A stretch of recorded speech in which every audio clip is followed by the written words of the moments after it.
Call to order. Welcome to the regular board meeting of the Halton Catholic District School Board on Tuesday, September the 21st, 2021.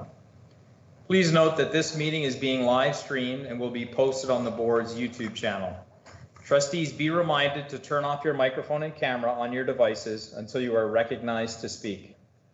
Please only use the chat box to type hand up. Once you've been recognized, please turn on your microphone and camera.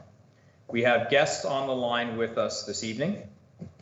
Opening prayer. Trustee Bowie, would you please lead us in the opening prayer, the national anthem, and the oath of citizenship?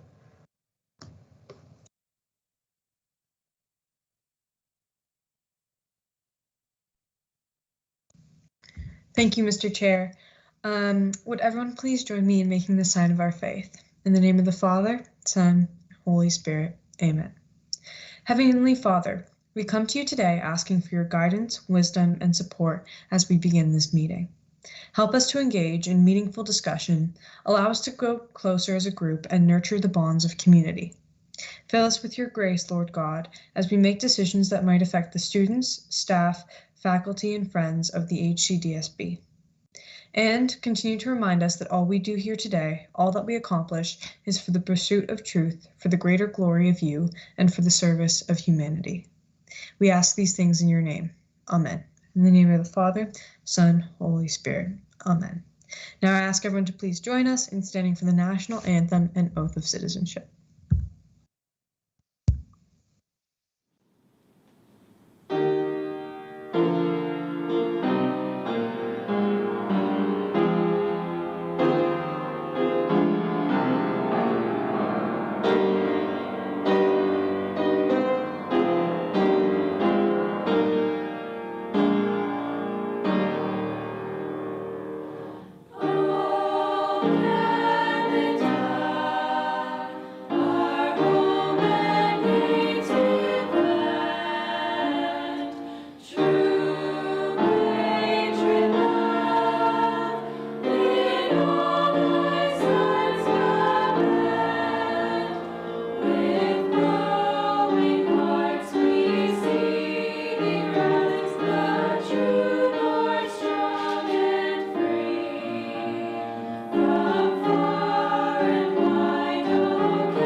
Thank you, Trustee Bowie.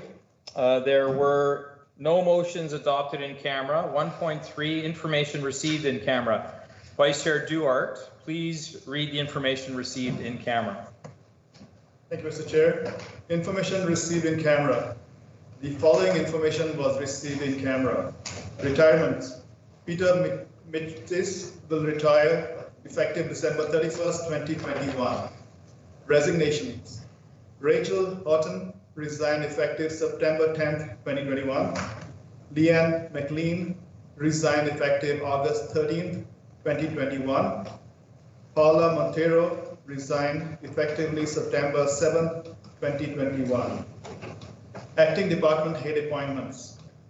John Koshir appointed as Acting Department Head effective September 1st, 2021 for a period of up to 1 year.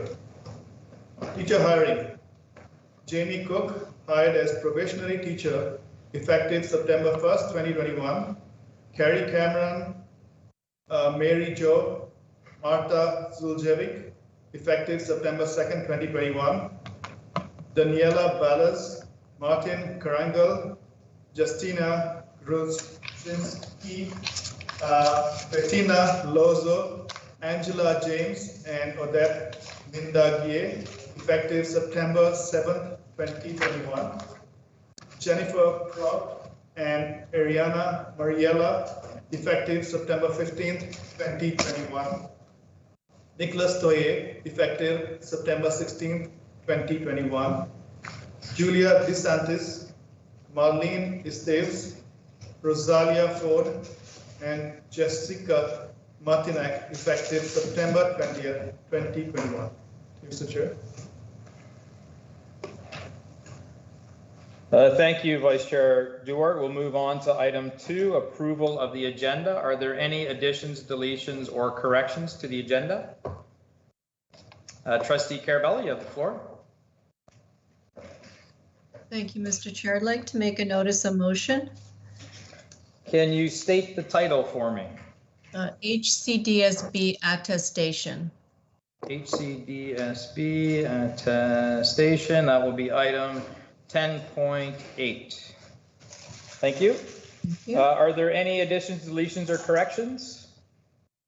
If not, we can. Can I have? Sorry, Mr. Chair, I do have another one. I just type in at the same time.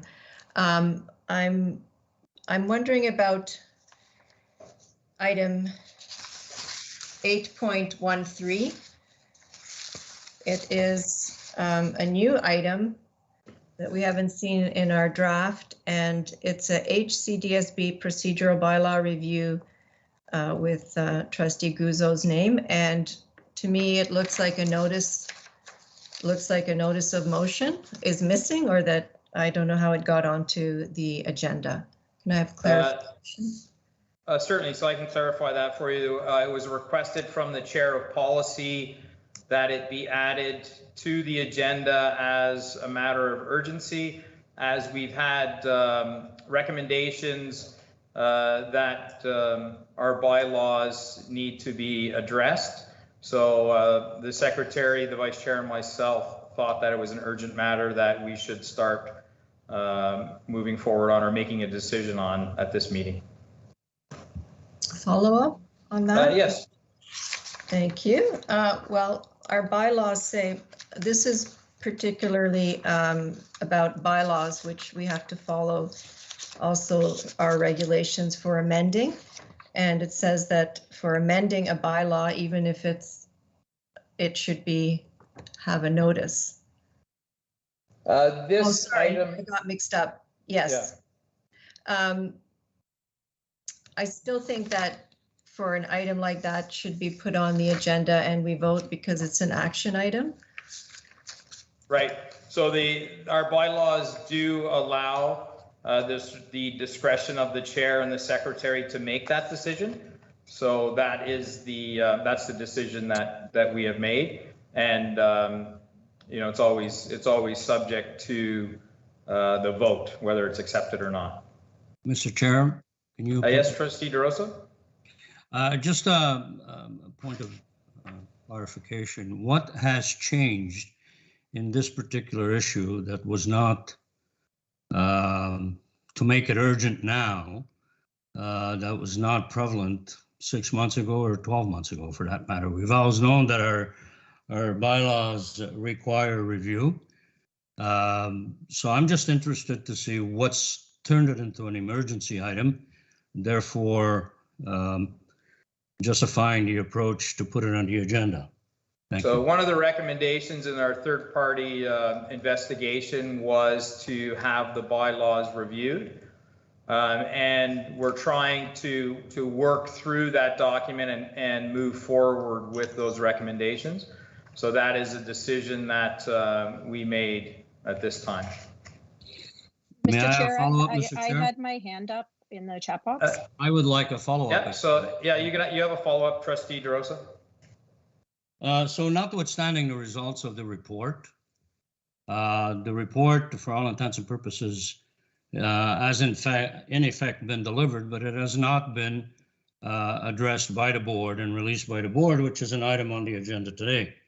So I find it a little premature to start acting on its recommendation without at least having the benefit of it being presented tonight as an information item and with full discussion and fulsome discussion around it, Mr. Chair. Thank you.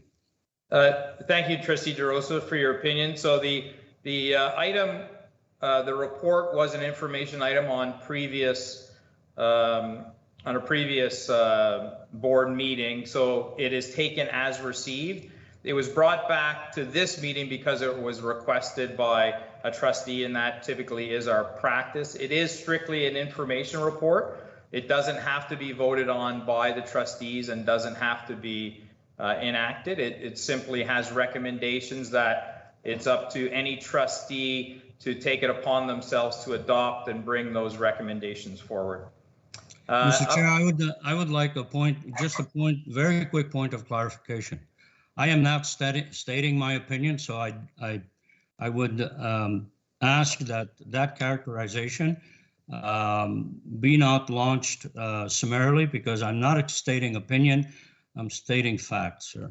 Thank you. Mr. Understood. Chair. I disagree with your facts, but that's okay. So up next we have Trustee Guzzo with her hand up, then Trustee Antomasi. Trustee Guzzo, you have the floor. Thank you, Mr. Chair. And just real quickly, I just want to point out that it's not a motion to actually change the bylaws. So it is bylaw. We did follow the bylaws in how we proceeded with it. Like you said, it was submitted to you, the Vice Chair, and to the Secretary. But it is not actually a change to bylaws. It's just the ability to send the bylaws to Parliamentarian Kapoor. But I would be happy to discuss it more when we actually get to the motion. Mr. Chair, I would like to get back in line if you don't mind. Okay, so Trustee Antomasi, you have the floor. Yes, through you, Mr. Chair. With reference to referring bylaws to a third party for probable changes, that would constitute amending bylaws. To that effect, then we would need to vote on it separately to accept it by a 2/3 majority, because any changes to our bylaws would require that particular vote. Right now, Trustee Antomasi, we're talking about the agenda. We're not talking about approving any action item or any motion. Trustee DeRosa, you have the floor. Thank you, Mr. Chair. I think there is I'm sure not an intentional presumption that the review of our bylaws would be undertaken by Parliamentarian Kapoor. I would like to suggest that in order to get our bylaws reviewed, this would undertake a separate mandate that would require a separate request for proposal and an objective evaluation of what is required for a fulsome review of our bylaws, including the consideration of legal opinion versus parliamentarian opinion, in conjunction with the review of our policies. And that particular exercise requires not a summary understanding that it would be automatically sent to our parliamentarian. Trustee Duarte, what's your point of order? Mr. Chair? We have a point of order, Trustee DeRosa. We have a point of order. My point is that we are discussing the agenda. We are not discussing details and how we should go about things. Mr. Chair, we should take a vote and proceed. Correct. So I rule in favor of the point of order. We are talking about the approval of the agenda. We're not talking about debating the content of those individual items on the agenda. Mr. Chair, I would like to appeal that point of order, Mr. Chair. Okay, we'll go to a recorded vote. Trustee Guzzo. Opposed. Trustee Antomasi. In favor. Trustee Carabella. In favor. Trustee O'Brien. In favor. Trustee O'Hearn-Turnata. Opposed. Trustee Bowie. Opposed. Trustee Masri Amar. Opposed. Trustee Tokiwa. Opposed. Trustee Agnew. Opposed. Trustee DeRosa. I'm in favor. Vice Chair Duarte. Opposed. And Trustee Murphy is opposed. So The appeal fails. So we're voting on the approval Mr. of Chair, the would you agenda. please recount the vote, please? for Point of everybody's order, benefit? Mr. Chair.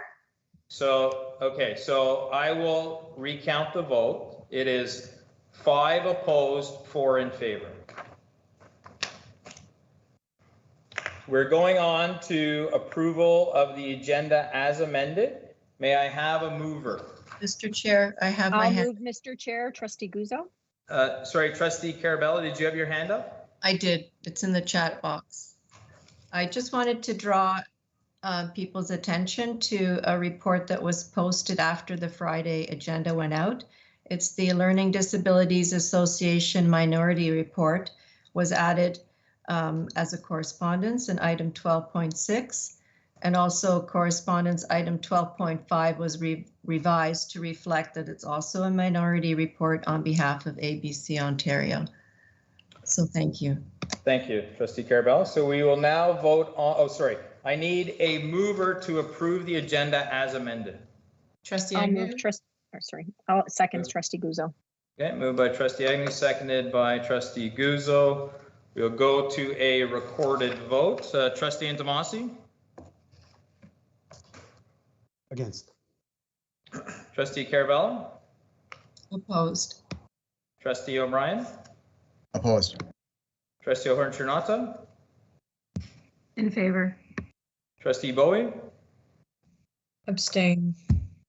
Trustee Masri Amar? In favor. Trustee Tokiwa? In favor. Trustee Agnew? In favor. Trustee DeRosa? I'm opposed. Vice Chair Duer? In favor.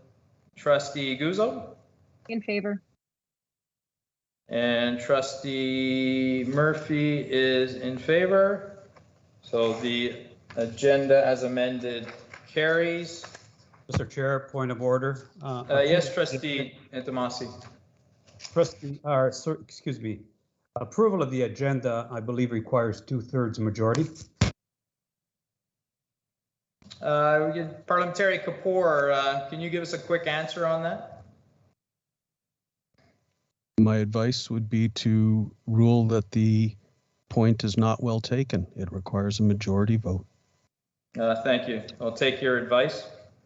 Declarations of conflict of interest. Are there any declarations to declare, or conflicts of interest to declare?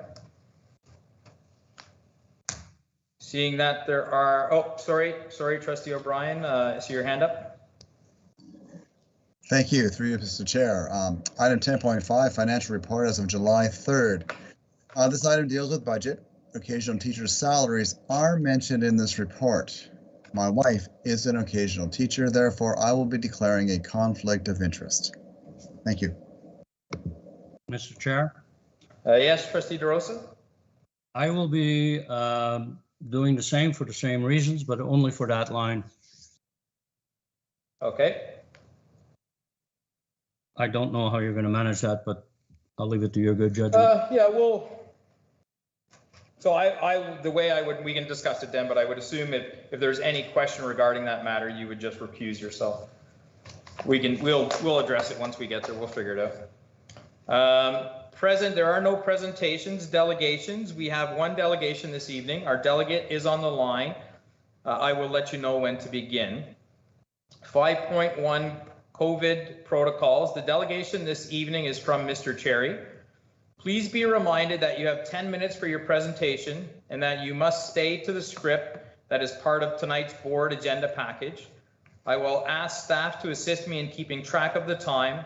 At the end of the delegation, there will be an opportunity for trustees to ask questions for clarification purposes. Mr. Cherry, are you ready?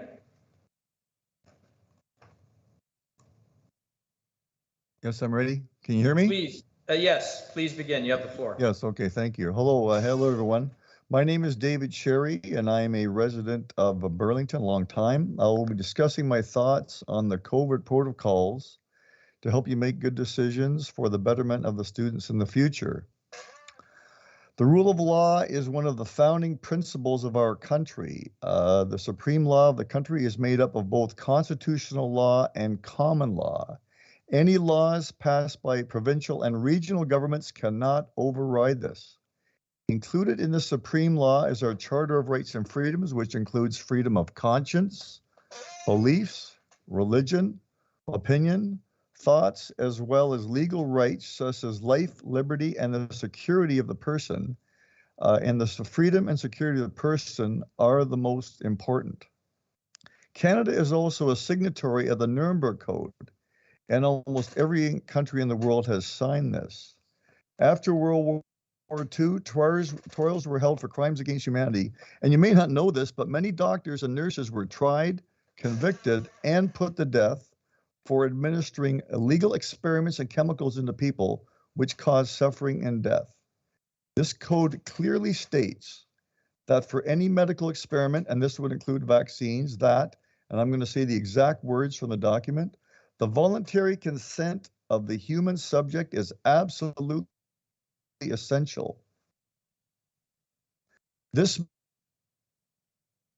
consent should be situated as to be able to exercise free power of choice without the intervention of any element of force, fraud, deceit, duress, overreaching, or other ulterior form of constraint or coercion, and should have sufficient knowledge and comprehension of the elements of the subject matter involved as to enable him to make an understanding and enlightened decision.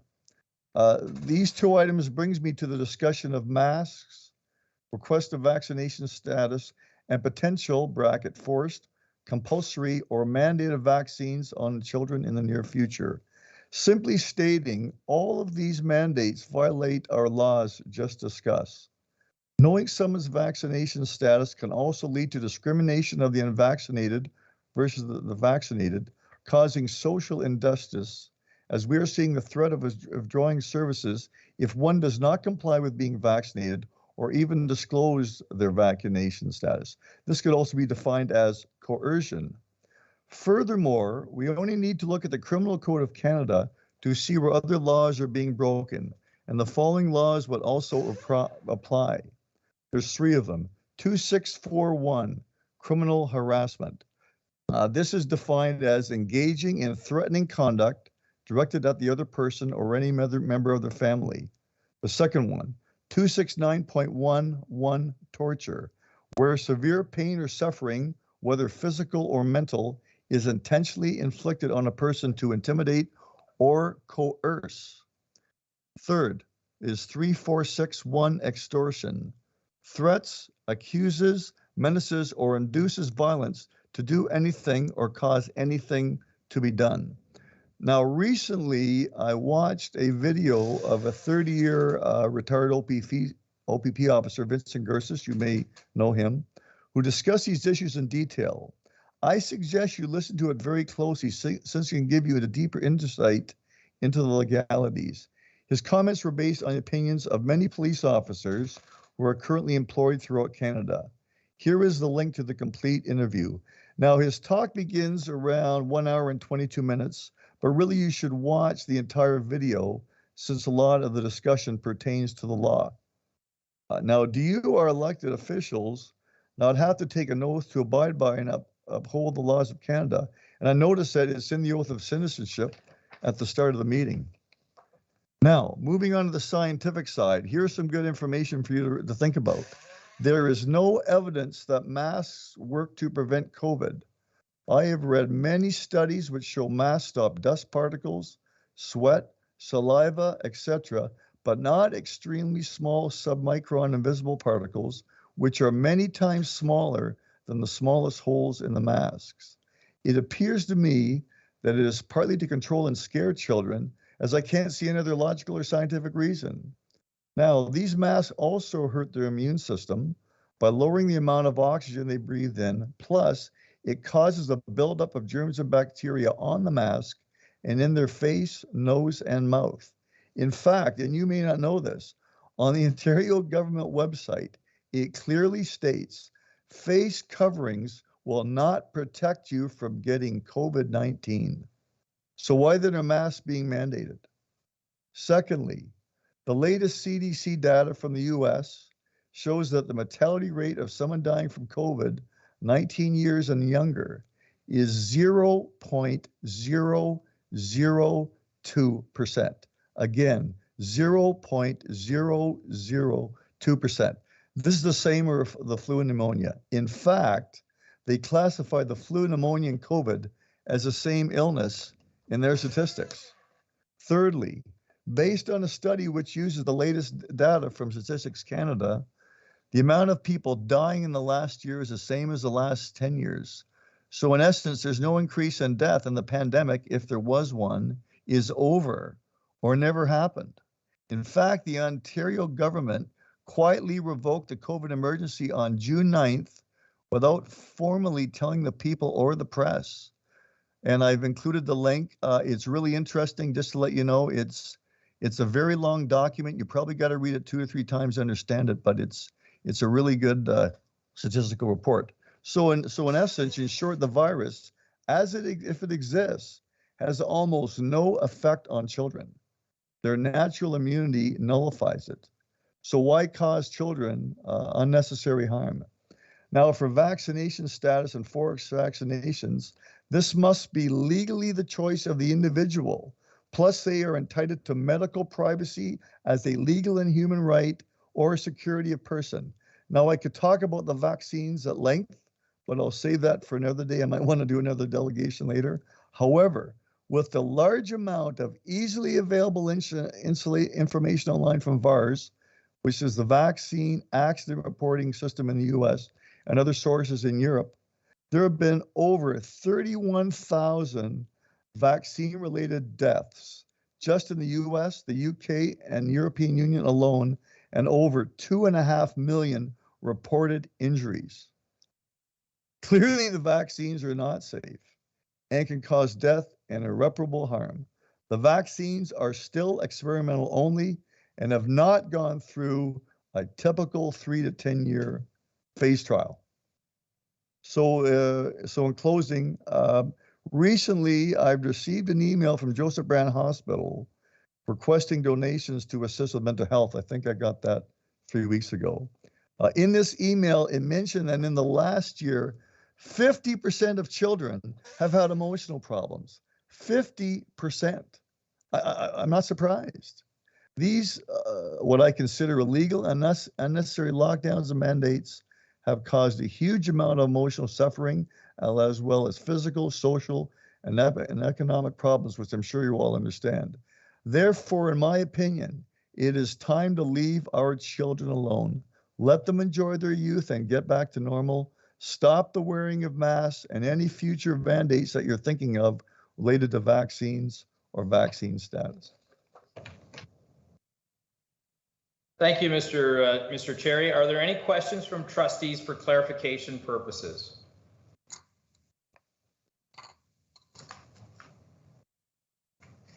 Trustee Ahern-Chernato, you have the floor.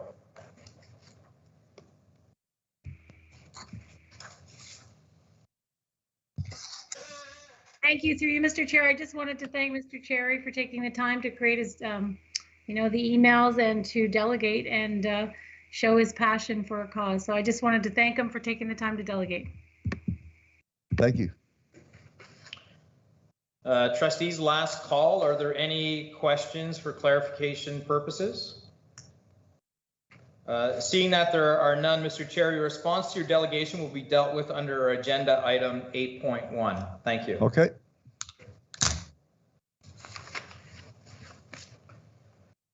We're moving on to item 6, approval of the minutes. 6.1, minutes of June 29th, 2021 special board meeting. Are there any errors, additions, or deletions to the minutes?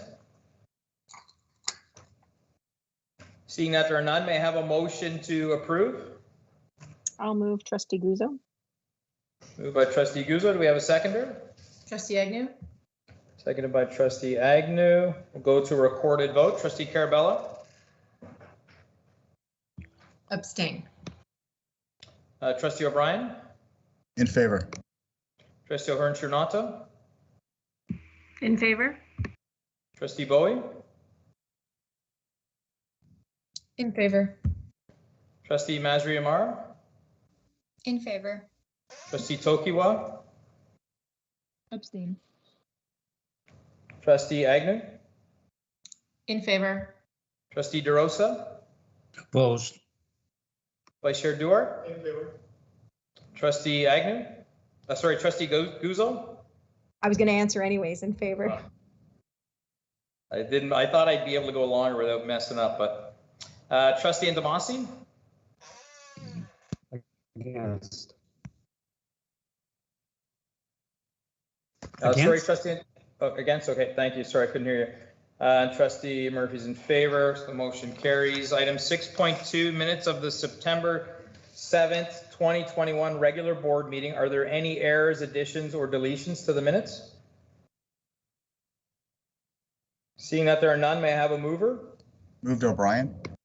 Moved by Trustee O'Brien, a seconder. I'll second Trustee Guzzo. Seconded by Trustee Guzzo. We'll go to a recorded vote. Trustee O'Brien? In favor. Trustee O'Hearn-Turnauta? In favor. Trustee Bowie? In favor. Trustee Masri Amar? In favor. Trustee Tokiwa? In favor. Trustee Agnew? In favor. Trustee DeRosa? Opposed. Vice Chair Duarte? In favor. Trustee Guzzo? In favor. Trustee Intomasi? Against, Mr. Chair. Trustee Carabella? In favor. Trustee Murphy's in favor. Motion carries. 6.3, minutes of the September 16th, 2021 special board meeting. Are there any errors, additions, or deletions to the minutes? Seeing that there are none, may I have a mover? Vice Chair Duarte, seconder. O'Brien. Trustee Agnew. Seconded by Trustee O'Brien. We'll go to a recorded vote. Trustee O'Hearn-Turnauta? In favor. Trustee Bowie? In favor. Trustee Masri Amar? In favor. Trustee Tokiwa? In favor. Trustee Agnew? In favor. Trustee DeRosa? Opposed. Vice Chair Duarte? In favor. Trustee Guzzo? In favor. Trustee Intomasi? Against, Mr. Chair. Trustee Carabella? I'm abstaining. I wasn't there. Thank you. Thank you. Trustee O'Brien? In favor. Trustee Murphy's in favor. 6.3 carries. Item 7, business arising from previous meetings. The summary of outstanding items is available. The chart is available for your information. Vice Chair Duarte, did you have? Yeah. Oh, sorry, your hand was up. I didn't see it. Yeah, I'd like to add motion 161/21 back onto the unfinished business. There was a specific request to prepare a staff report to address the 11 questions. There was a report presented. However, I read the report. It does not reflect the requirements of the motion. I'd like to request that that report be brought back. Can you restate the motion? It was motion 161. 161/21. Resolution. Okay, thank you. Moving on to action items, response to delegation. In accordance with our bylaws and policy I-06, delegation to the board, we have 4 options. Trustees may move a motion to, number 1, receive the delegation as information. Number 2, defer the matter to a future meeting. Number 3, request a staff report on this matter to be considered at a future meeting. Number 4, make a decision on the matter today. I will now open the floor to any trustee who may want to put a motion on the floor on how to proceed with this delegation. Yes, Vice Chair Duarte. Mr. Chair, I'd like to make a motion to accept this as information. Okay. Do we have a seconder? I'll second it. Sorry, is that Trustee Carabella? Yes. Okay, so we have a seconder. We can open the floor for discussion, or if there is no discussion, we can move to a recorded vote. So let's move to a recorded vote. Trustee Bowie? Opposed. Trustee Masri Amar, In favor. Trustee Tokiwa, Abstain. Trustee Agnew, Opposed. Trustee DeRosa, We're accepting as information, right, Mr. Chair? correct. I'm in favor. Vice Chair Dewar, Trustee Guzzo, Opposed. Trustee Intomasi, In favor. Trustee Carabello, In favor. Trustee O'Brien, In favor. Trustee O'Hearn Trinata, In favor. Trustee Murphy's in favor, so the motion carries. The delegation is received as information. Item 8.2, soliciting stakeholder feedback. This is a notice of motion from September 7th, 2021 regular board meeting. Trustee O'Brien, would you care to read the motion? Thank you, through you, Mr. Chair. Be it resolved that the Halton Catholic District School Board direct the Secretary of the Board and Director of Education to utilize MPAC information in order to solicit from as many Halton Catholic ratepayers as possible for the purpose of collaboration in creating our multi-year strategic plan. Thank you. This motion was moved by Trustee O'Brien. May I have a seconder? I will second, Mr. Chair. Seconded by Trustee DeRosa. Trustee O'Brien, you have the floor to open debate. Thank you, Mr. Chair. Stakeholder feedback is the backbone of our multi-year strategic plan. It is the driving force behind everything we do. It's what makes us accountable to our stakeholders. In the world of public education, it is the most important piece. Of course, our main stakeholders are our students. It is their education that is at stake here. Their voice must be heard. And naturally, our parents are the second most important stakeholders. After all, these are their children. They are the primary educators. They have fundamental right to guide their children's education. However, it states clearly in our good governance document that the multi-year strategic plan must, quote, create a shared vision of diverse internal and external stakeholders. Who are these external stakeholders? Well, they could be many people. They could be groups that have a special interest in public education. They may be advocacy groups for positive change. They may be special student groups seeking greater student voice. Or they may be people who just believe in Catholic education so much that they consciously choose to direct their tax dollars to our school board every year. Therefore, we should give them a voice. I want to thank our staff for pulling up the numbers on the cost of this venture. And note the huge difference in cost between the $127,300 for Catholic supporters and the $47,300 for actual ratepayers is significant. But if we think about it, most often one rate-paying household has more than one Catholic supporter. So for the lower cost of $47,300, we probably could reach out to just as many households. Thank you, Mr. Chair. Thank you, Trustee O'Brien. On the speakers list, we have Trustee Agnew, followed by Trustee Guzzo. Trustee Agnew, you have the floor. Mr. Chair, can you put me on the list as well? Yes, Trustee DeRosa, I'll put you on after Trustee Guzzo. Thank you very much.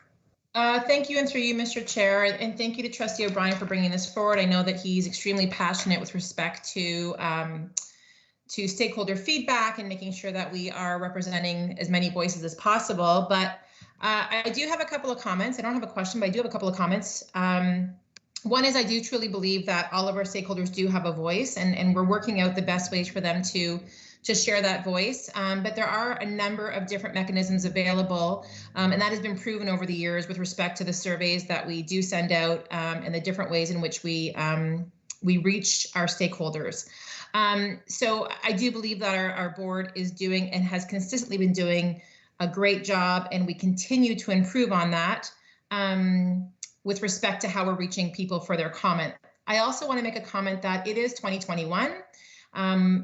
I believe that there was a motion previously put forward that we try to be paperless by 2022. This seems counterproductive to that.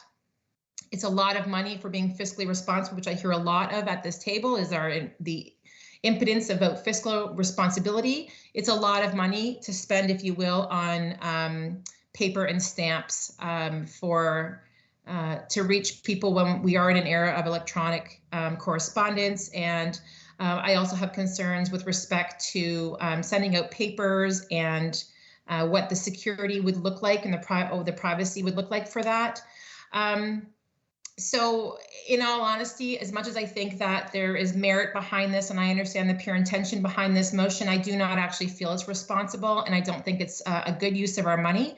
And I do believe that there are a lot of other ways that we can solicit stakeholder feedback. And again, I believe we do an excellent job of doing that.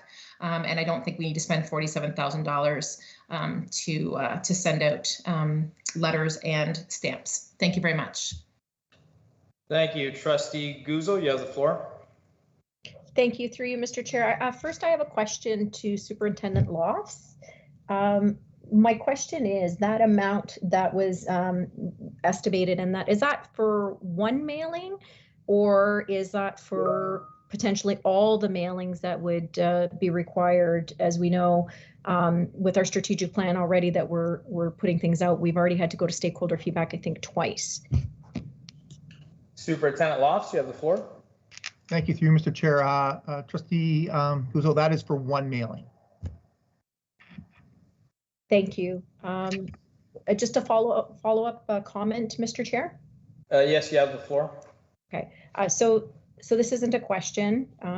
I appreciate that Trustee O'Brien brought this motion forward. However, I cannot support this. Actually, it was Trustee O'Brien who worked with Student Trustee Mazza in bringing forward the reducing use of paper motion back in 2019.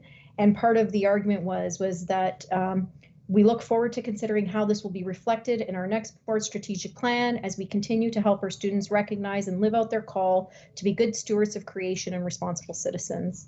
That $47,000 is equivalent to 95 to 100 Chromebooks that could be used in our schools. That $47,000 could be used towards school supplies that are needed in schools that are smaller or don't have the budget. That $47,000 could be used to add more clubs that, instead of our teachers having to pay out of their own pockets, can offer something that's equal and across the board to our high school students or elementary students. I think that our board goes above and beyond. We talk about having our church relations. We already post in our church bulletins for stakeholder feedback, and I'm pretty sure that if anybody ever called our board office and asked to be able to give in stakeholder feedback, that they would be provided the ability to do that. So for all these reasons, I cannot support this motion. Thank you. Thank you. Next, I'll go through the speakers list just to keep people up to date. So next we have Trustee DeRosa, then Vice Chair Duarte, then Trustee Antomasi. Trustee DeRosa, you have the floor. Thank you, Mr. Chair. Through you, let me just say that I will be supporting this motion. And the primary reason why is because $47,000 spent towards creating a basis for which to being able to poll our constituents moving forward is probably the best investment of the $40,000 or $47,000 that we will make in the year. I'd like to bring some clarification to what I've heard from Trustee Guzzo and Trustee Trustee Agnew. Trustee Agnew, I'm having a little bit of a brain freeze here, but I don't mean any disrespect. I think there seems to be an understanding that we would be supporting or contemplating a multiple paper-based mailing. And I want to bring a clarification to that. The first mailing that would go out would be a mailing that would contemplate and ask our stakeholders to provide their email addresses with their consent, after which time no other paper-based mailing would be necessary. So the $47,000, as I see it, is an investment, a one-time investment towards the creation of a comprehensive list that will give us the electronic capability to move forward on polling. And that's a very important clarification. So is $47,000 worth a while? I don't want to bring up specific examples, but we have spent more than $47,000 on other less important issues of recent and probably of past. And I think that this board currently, for better or for worse, we do the best we can on polling, but it's polling that is not representative of our total constituency. We owe it to our parents, we owe it to our students, and we owe it to ourselves to give ourselves the tool and the proper tool to do a fulsome polling so that we can base decisions on proper and representative responses. Thank you, Mr. Chair. Thank you, Trustee DeRosa. Vice Chair Dewar, you have the floor. Okay, Mr. Chair, Trustee Guzzo did speak to a few things that I wanted to touch about, but I'm struggling to be fiscally responsible and answerable to our ratepayers as far as money is concerned. I do understand stakeholder feedback is very important, and I'm trying to do full justice to the money given to us for our students by the ministry. So I'm struggling with this question myself, and I'd like to ask a question to Trustee O'Brien. If Trustee O'Brien is not comfortable, he could not answer that, and that's fine. So Trustee O'Brien, Mr. Chair, sorry, Mr. Chair, if I had given you $47,000 and given the two options, one is to do a stakeholder feedback and second is to buy 200 Chromebooks for our students, what would your choice be? And that would help me make my decision. Vice Chair Dewar, I don't think that is in the spirit and a fair question. I'll withdraw it, Mr. Chair. Thank you. I don't mind answering, Mr. Chair. That's your prerogative, Trustee O'Brien. If you wish to answer, you can, but as the chair, I thought it was important that I voice my opposition to the question. Thank you so much, Mr. Chair, for saying that. Answer to Trustee Duarte, I would spend it on the Chromebooks. Thank you. Vice Chair Duarte, do you have a follow-up? No, Mr. Chair. Thank you, Trustee O'Brien. Trustee Antomasi, you have the floor. Thank you, through you, Mr. Chair. I'm in favor of this particular motion for the following reasons. This motion and the action that follows this particular motion aims to link the home, school, and parish, which leads us to ratepayers who are supportive of our systems, who do not have children in our system, who need to know and weigh in, both in terms of what the current climate holds, as well as their past experiences when they themselves had children in our system. Thank you, Mr. Chair. Thank you, Trustee Antomasi. Trustee Agnew, you already spoke to this item. Do you have a question? I do, Mr. Chair. Please state your question. I have a question actually that's probably going to be for Ms. Swindon, but that'll be up to you guys to determine.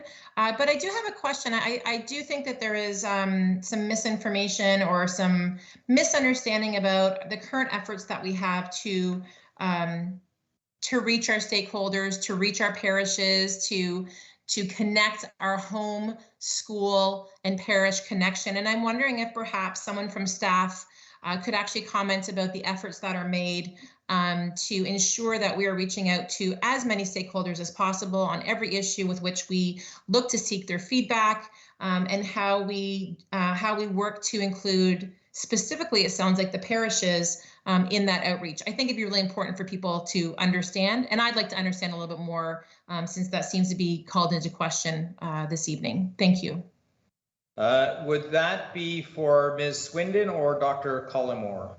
It could be for whoever feels that they want to answer. Okay, I see Ms. Swindon has her hand up. Please, you have the floor. Thank you, and through you, Mr. Chair, that's a very good question, Trustee Agnew. We do make, we've gone over this before, but we do make every effort we can to include our parish partners in any consultation. By standard, every time we are seeking input, we send all of our parishes in the Halton Deanery, we send them a message that they can share either in their bulletin or on their website. Of course, it is up to their discretion, but many of our parishes do share that information. The last strategic plan, I can tell you that we created postcards that were minimal cost, because you can create, you don't have the mailing. We delivered them to the parishes, and we had them in the parishes for handout right after Mass to involve our Halton parishes and ask for their feedback for our strategic plan consultation. I know that the director meets probably quarterly with the Halton Deanery and he's on every agenda. At every agenda, he speaks to the issues or the consultations that may be on the table. He has already mentioned to them in the last 3 meetings that we're about to embark on our consultation for the next strategic plan. He's got them. He's kept them abreast and letting them know that we will be sharing information and ask for their, further consideration in sharing our feedback, our surveys, or however we decide. I also think I want to note that, so we do what we can. Most recently, and I can't really share my screen because it's already being shared, but I'll put in the chat the link. Most recently, what we've done, and this is actually through a conversation with Trustee O'Brien, it was his suggestion, and it was a very good suggestion, so we took him up on it. We put on our website a link to invite anybody who may be a stakeholder, maybe not, maybe they're just interested in what's happening in our board, to invite them to receive emails from us. There's a link on the footer of every page of our website. It's also under community engagement and public consultation. We've already received a couple of requests, and we are working with IT to be able to, because it will involve a minimal cost, but it will involve a cost, to be able to create a distribution list so that when we send something out, if we have individuals who have provided their email to us, we can also include them. Whenever we're seeking, whenever there's an opportunity to share feedback, we will be including anyone who's asked to subscribe to receive email invitations.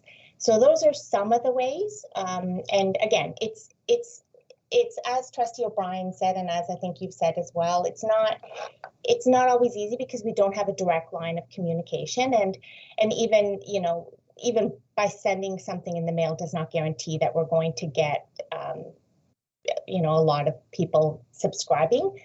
But we continue to do all that we can because they are an important partner, and of course we want to hear what they have to say as well. I hope that answers your question, Trustee Agnew. Mr. Chair, it does. Thank you very much.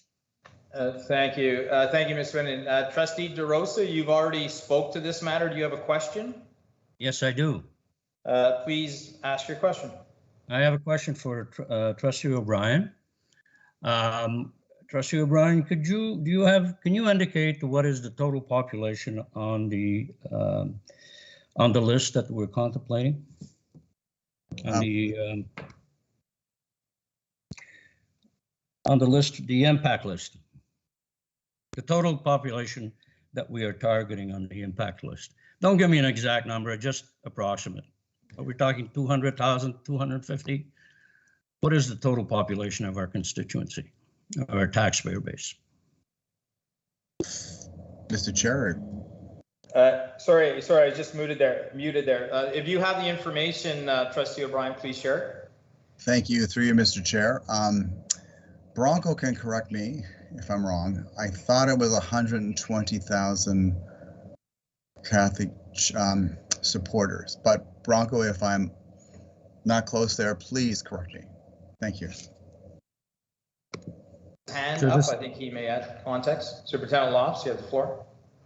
Thank you, Mr. Chair. There's really two numbers that came into play, and it kind of added to how the estimate was performed for the last information report. There's about 47,000 ratepayers, Halton ratepayers, that came from MPAC. Now that's a point in time as well. So that would have been as of, I believe it was May 17th was the date we pulled it, or early June. It was earlier in the year. And again, it was a point in time pull. The number of Catholic Board supporters, you were close, Trustee O'Brien, we had it at about 128,000, again, at that point in time. Mr. Chair, can I have a follow-up? Yes, please, go ahead. And I'm happy to have anyone answer this question. Probably Ms. Swindon can answer it. Can I know what the total, the highest number of that we've ever reached polled, not necessarily answered, in one of the polls that we conducted? I know that that's a number that varies, but what is the maximum number of ratepayers, stakeholders that we are able to reach given our current abilities? Through you, Mr. Chair. Yes, please go ahead. So I think what Trustee DeRosa is asking is how many people can we reach directly to invite them to share their input. You're not asking how many we have how many responses we've actually reached, what maximum No, number. I'm not talking about responses. I'm not talking about responses. How many people can we reach? Right. Okay. So we have, I can tell you that we have approximately 20,000 parents that we can reach by email directly. And I can tell you that we have approximately 4,800 staff members that we can reach by email directly. I can tell you that we can reach all of our secondary students when we're requesting their input directly by email. And we reach, the 18 or so Halton parishes. We reach them directly. We don't, as they don't have access to email to every single parishioner. We just have to, we go through the parish. So if that answers your question, I don't do the math there, 25,000 plus, I don't even know how many secondary students. It's our internal. Yeah, just for sake of a benchmark, we're probably looking at 45,000 in total, right? Yeah, maybe not quite that much, but yes. Okay, so Mr. Chair, may I continue my line of questioning? And I promise I'll be brief. Yes, you can ask a question, certainly. So again, I would ask Trustee O'Brien or Superintendent Loft. Let's assume, I think the number we heard, the large number we heard in terms of our stakeholders is 130,000 for argument's sake. Okay, more or less. So is that households or is that members in the households? Mr. Chair, could I take a stab at that? Yes, Trustee O'Brien, if you have the answer, please go ahead. Thank you, through you, Mr. Chair. My understanding, and Superintendent Officer Bronco could correct me, is 128,000 are the people that actually vote. They are the Catholic supporters. That's a better word than stakeholders. That would be, they'd all be living in, but the households themselves, that would be the 47,000 people that actually pay taxes. I mean, Superintendent Loft gave a good example last meeting. He has one ratepayer in his house and 4 supporters. If I think I'm right, Superintendent Loft. So it's, but I'm targeting the ratepayers and knowing full well that if you hit the house, the ratepayer, you've got the other people. Yeah, I think those numbers. I think those numbers are. It's fair to say that they imply probably an average of 3 members per household. That would give you your 40,000 times 3. That would, or times 4 would get you close to your 140,000. Here's the point I'm trying to get at. Based on what Ms. Swindon has indicated, that we're reaching roughly 40,000 people or Catholic ratepayers or stakeholders, call them what you will. Our total population is only, we're leaving really behind 60,000 members of our community that we're not reaching or we're not trying to reach. And so our penetration rate is less than 30% on the basis of, and this is not a criticism, this is just to try to rationalize in simple terms that we are polling 30% or less of our community. And I think this exercise, to put it in perspective, and to sometimes a little bit of money spent goes a long way. And this is a little bit of money spent for a very, very, very important point. And if we're going to reach out to our community, we need to be reaching out to as many people as possible as that are part of that 130,000, because right now we're not reaching them all. We're barely reaching 30%. And I'm doing mental math here. Okay, Trustee DeRosa, yeah. I'm going to have to stop you. You've entered into debate when you've already had your. Well, I'm just trying to make a point, Mr. Chair, but thank you very much for the opportunity. I think. You're welcome. Trustee O'Brien, you can close debate. Thank you, Mr. Chair. Fellow trustees, I know there may be variance of opinion on how each trustee sees the outcome of this new multi-year strategic plan. But I think most would agree that the more stakeholders we reach out to, the better. Thank you, Mr. Chair. And if you could just go to the vote now, that'd be great. Thank you, Trustee O'Brien. We'll go to a recorded vote. Trustee Masri Amar.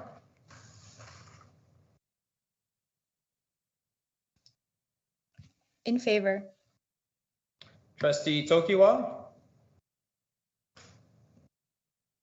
Abstain. Trustee Agnew. Opposed. Trustee DeRosa. I think I can fairly say I'm in favor, Mr. Chair. Vice Chair Duarte. Opposed. Trustee Guzzo. Opposed. Trustee Intomasi. In favor. Trustee Carabella. In favor. Trustee O'Brien. In favor. Trustee O'Hearn Chernata. Opposed. Trustee Bowie. Opposed. And Trustee Murphy's opposed. So motion fails. Item 8.3, recommendation names of the virtual Catholic elementary school. Superintendent Donalfo, would you like to read the motion and speak to this motion? Thank you, and through you, Mr. Chair. The action report I'm presenting this evening is to trustees with an update on the process of naming the virtual Catholic elementary school as per board policy I-15, school name selection. I'd like to thank our committee for the virtual Catholic elementary school name selection committee, all those who participated. Thank you to Chair Patrick Murphy, Trustee Janet Hearn-Zanota, Father Dave Walter of the Holy Cross Parish in Georgetown, parent representatives Heidi Hartman and Raquel Garcia, virtual school principal Michelle Breda, and virtual school vice principal Martin Simon. Over the summer through July and August, names were submitted for consideration by members of the broader HCDC community. Stakeholder consultation was provided at first for requests for potential names for the virtual school, and we had a good response for that with over 70 names that came forward through the community. The committee met on July 29th, and through that, they narrowed the name selection to be presented to the community for stakeholder consultation for the vote. The 4 names that came forward were Blessed Carlos Acutis, St. Clair of Assisi, St. Isidore of Seville, and St. Josephine Bakita. A voluntary online anonymous feedback form was available from August 9th to August 16th, where a link was sent out to our families and through our local parishes so that we had input from everyone within HCDSB. Appendix A for trustees does show all the data that came forward through that consultation and reach out. In conclusion, the preference that was provided in favor of naming the virtual Catholic elementary school, first choice, St. Clair of Assisi, second choice, Blessed Carlos Acutis. The resolution?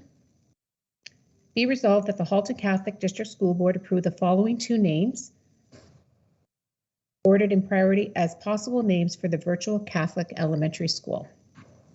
First choice, St. Clair of Assisi Catholic Elementary School. Second choice, Blessed Carlos Acutis Catholic Elementary School.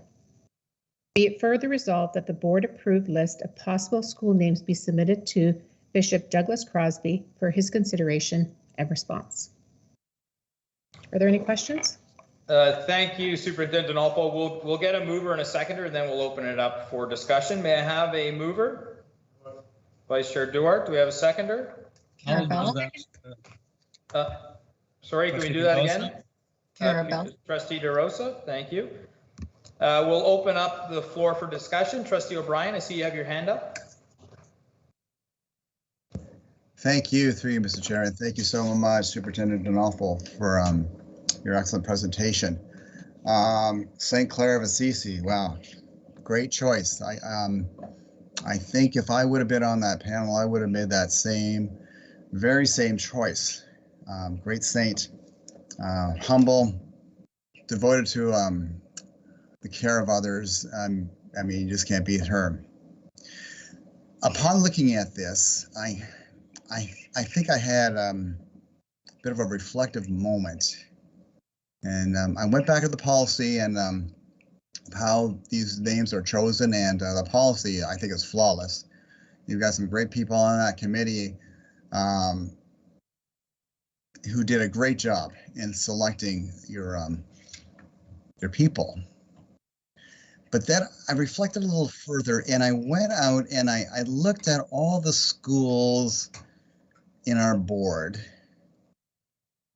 and I couldn't help but notice that there is not one black saint out there. And I don't want to ask this question, but I feel I have to ask it. I mean, to myself, or at least rhetorically.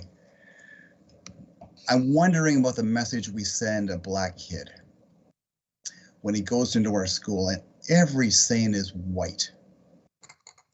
Are we saying to that child that maybe the only way to be a saint or to be holy is to be white? And I don't want to ask myself that question, but I feel I have to. And I know St. Josephine Bakita, who's from Darfur, which is now South Sudan. She's been passed over a few times, and I know the time before it was for St. Katerina Tethakawitha, and I totally get that. But I don't think it's the first time she's been passed over. So I wonder, with this whole philosophy of this whole movement towards this equity audit, if we're not missing an opportunity here. And again, if I was on this panel, I would choose St. Clair of Assisi hands down. But I have to ask myself why I would choose her over St. Bakita. I mean, St. Bakita, she was a slave. Her whole life was one of mercy. She made a statement that she had forgiven all her captors and torturers and gave her whole life to the devotion of people. I have to ask myself that question. Thank you, Mr. Chair.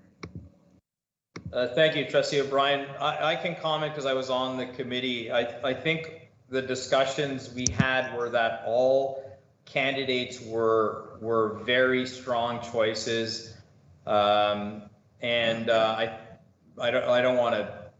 I'll probably misquote, so I don't want to say why St. Clair was chosen, but it was a very difficult question, and one of the comments was that there are more schools coming and we are naming more schools.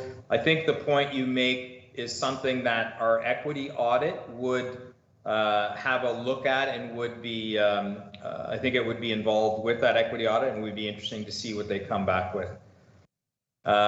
Trustee Duarte, you have the floor.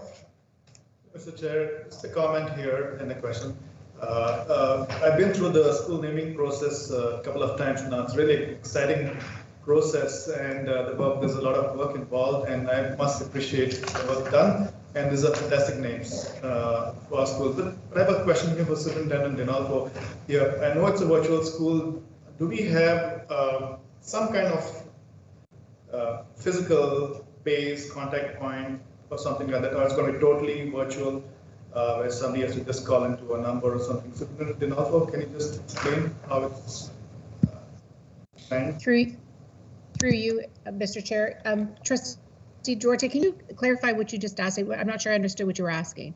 Yeah, so I know it's a virtual school, but are we having any physical base school? Say, if somebody needs to get to the virtual school, drop something off to a teacher, drop it to a base place where it gets picked up. Is that something that we are planning for this school?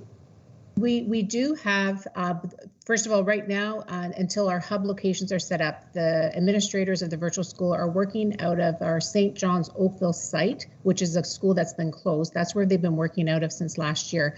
But this year, we have 3 hub locations where staff will be working from at different points of the week, and that is out of St. Elizabeth Seton, where we have space, St. John Paul II, which has space, and St. Luke's School, which has space. So those are the spaces where if we have to meet with either staff or that parents have to pick up things, those are the spaces that they will go to. Perfect, thank you. Vice Chair Duarte, did you have a follow-up? No, Mr. Chair. Trustee Antamasi, you have the floor. Thank you. Just a comment insofar as making our final decision, even though we are submitting 2 names to Bishop Crosby. The Vatican, the Pope announced that Carlo Acutis, he is the patron saint of the internet. And if we're talking in terms of the virtual school, it's driven by the internet. So that would be the most current saint that would directly apply to the virtual school. That's my comment. Thank you. Thank you. Trustee Guzzo, you have the floor. Thank you through you, Mr. Chair. I just wanted to say thank you to Superintendent Dinalfo and to everyone who participated in the committee for doing the hard work. This is the easy thing for us, is to just pass this. So just thank you very much. And I'm sorry that it's taken so long to get to this. Thank you. So we will now move to a recorded vote. Trustee Tokiwa. In favor. Trustee Agnew. In favor? Trustee DeRosa. I'm in favor, Mr. Chair. Vice Chair Duarte. In favor. Trustee Guzzo. In favor. Trustee Antamasi. In favor. Trustee Carabello. In favor. Trustee O'Brien. Opposed. Trustee O'Hearn-Ternata. In favor. Trustee Bowie. In favor. Trustee Masri Amar. In favor. Trustee Murphy's in favor, so the motion carries. Moving on to item 8.4, policy I-06, delegation to the board. Trustee Guzzo, could you please read the motion? Thank you through you, Mr. Chair. Be it resolved that the Halton Catholic District School Board accept the recommendation of the Policy Committee that policy I-06, delegation to the board, be approved. May I have a seconder? What? Vice Chair Duarte. Do we have any discussion? Trustee Agnew, I see your hand up. Thank you through you, Mr. Chair. I'm not sure if the screen is cut off. Oh, maybe someone's fixing it. I can only see part of the. Sorry. I can only see We're trying to fix it. Okay, perfect. I actually would like, Mr. Chair, to make an amendment to this policy. Okay, could you state your amendment? Yes, if Rosie can scroll down to the policy itself.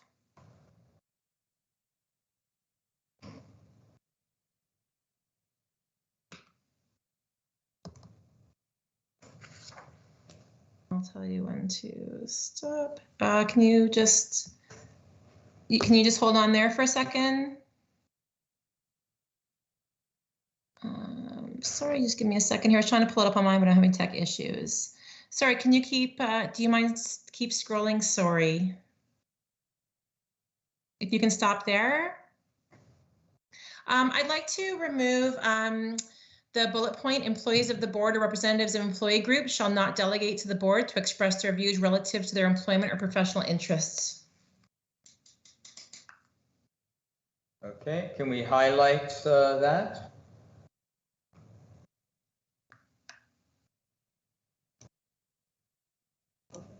Okay, I think Ms. Swindon will take over. Thank you, Mr. Chair.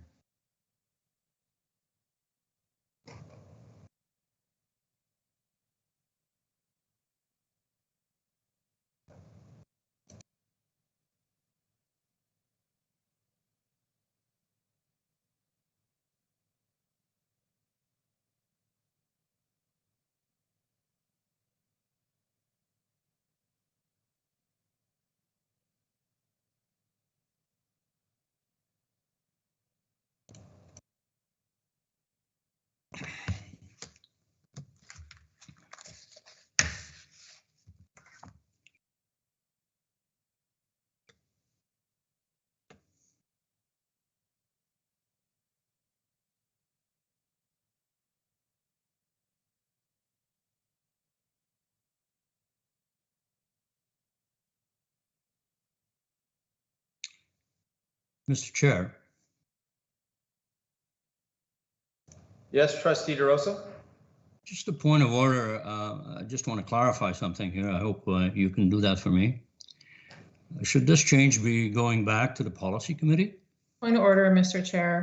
Okay, so let me rule on Trustee DeRosa's point of order. It came from policy, and trustees do have the ability to amend at the meeting.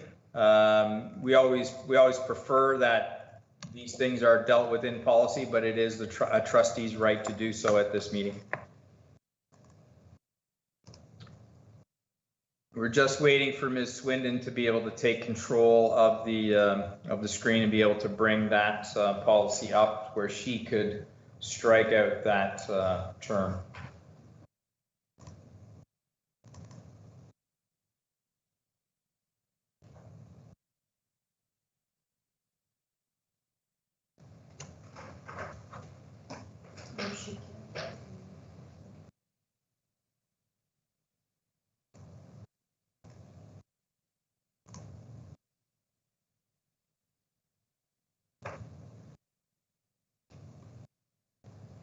Okay, so it's the strikeout is highlighted in front of you. Rosie's just in the process, or Ms. Swindon is in the process of striking that out. So Trustee Agnew, you can open discussion on this amendment. Great, thank you very much, Mr. Chair. And I'll keep it very brief because I do appreciate that we had a lengthy discussion about this policy at the policy table. But like other things that have come before, I have had further reflection on this. And I do strongly believe that this should not be part of this policy. This policy was created a long time ago. Much of the landscape has changed since then. Other boards actually welcome their unions to come in and delegate, and they also welcome employees of the board to come in and delegate. I understand that there was some comments that were made previously that we don't need that because of collective agreements.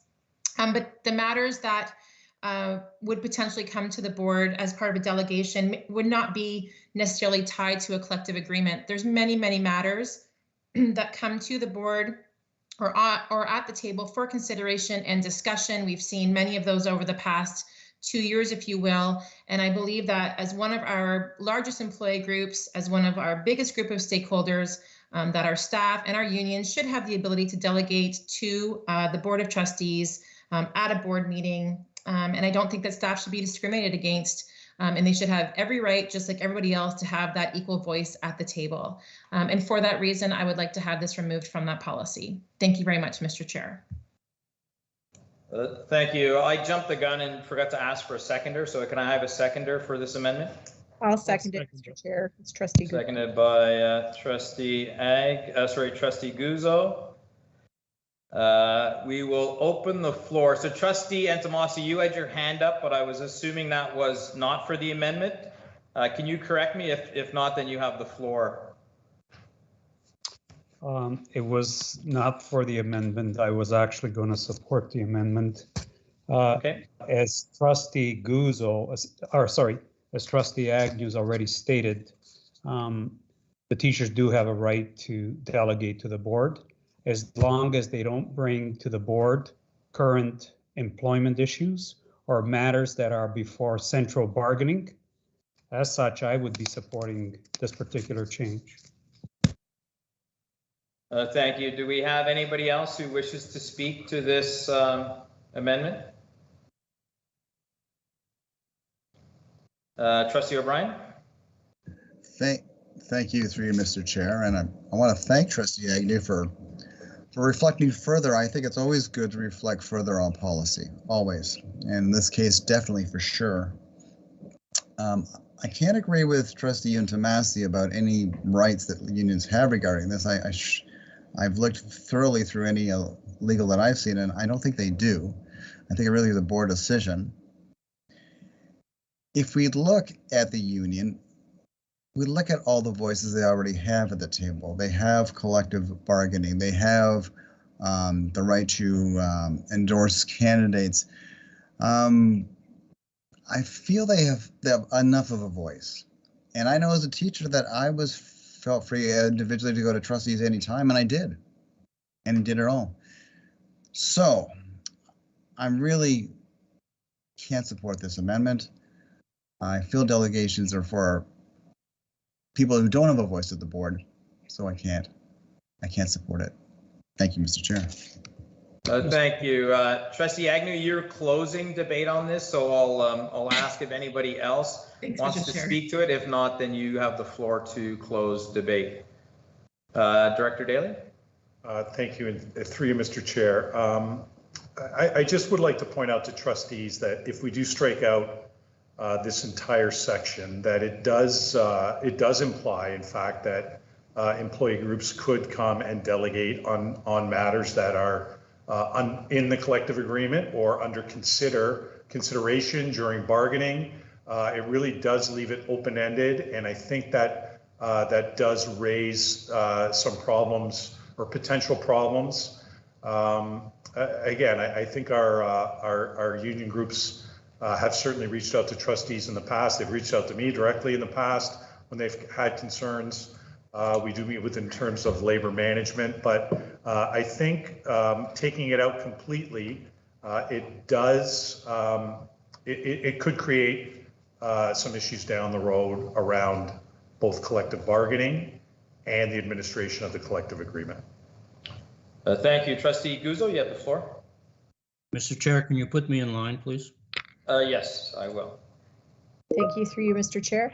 I was just going to simply say I would tend to, I hate to disagree with you, Director Daly, but when people are in collective bargaining, it's considered bad faith bargaining to have discussions outside of that, particularly within the means of that. And at the end of the day, we have not taken away the discretion of the chair to allow for a delegation or not. So, you know, we keep talking about stakeholders and ratepayers and how important their voice is. Yet the people who are a front line to our students don't have a voice, aren't allowed to have a voice unless they're a parent of a child here. So I think that this is something that's really important. And I think, you know, if this was such a big factor, other boards would not have allowed it. I think this was just a personal choice to add this in here and to silence a voice. And I think that that's not the intention. And I think that you know, in the spirit of collaboration and working with it, we should allow them to have an avenue to come and discuss and plead their case, because not all of us trustees, we sit as guests on bargaining. We don't sit at the table provincially either, so we don't know what's going on, so we don't get to hear from them. And like I said, collective bargaining, it would be considered bad faith to have conversations outside, because we know that we actually don't, we're not the chair of the collective bargaining. Thank you. Trustee DeRosa, you have the floor. Thank you, Mr. Chair. Through you, I would like to echo the reservations that Director Daly has just expressed. I will not be supporting this because I think it's fraught. It will be, although the intention of it is honorable, I think it's fraught with all sorts of nebulous interpretations that we're going to have to deal with in the future. And the employees have a voice through their collective bargaining process. And we must remind ourselves that we are the employer after all. So I will not be supporting for those reasons. Thank you. Seeing that there is nobody else on the speakers list, Trustee Agnew, you can close. Thank you very much, Mr. Chair. And I would be happy to add a clause, to that. If it would make my fellow trustees feel better, simply stating something around the fact that, they would be able to delegate for other matters than those pertaining to collective bargaining or covered under the collective agreement. If that would make people feel more comfortable, I would be happy to make that friendly amendment. I don't know if anybody has any feedback on that. Yeah, so it would have to be as a friendly amendment since you have a mover and seconder. If there is any opposition, you would not be able to make that change. So I can just ask, is there anybody opposed to amending or changing the amendment so it excludes any discussions regarding collective bargaining or things relating to those of that nature? Yes, Mr. Chair, I'd like to weigh in on that if you don't mind. I do have some reservations. Okay, so if you have reservations, then it can't be a friendly amendment. So then I would have to ask Parliamentary Kapoor on how we would handle this. I think we would have to deal with the amendment that's in front of us, either approve it or oppose it, and then have to have a separate amendment. Is that correct?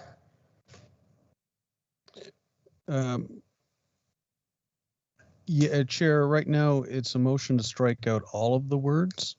And truly, if the trustee wishes to replace it with a motion to amend the bullet to read something different, probably the easiest way would be for her to withdraw her original amendment and propose a new amendment to replace the language of the highlighted bullet.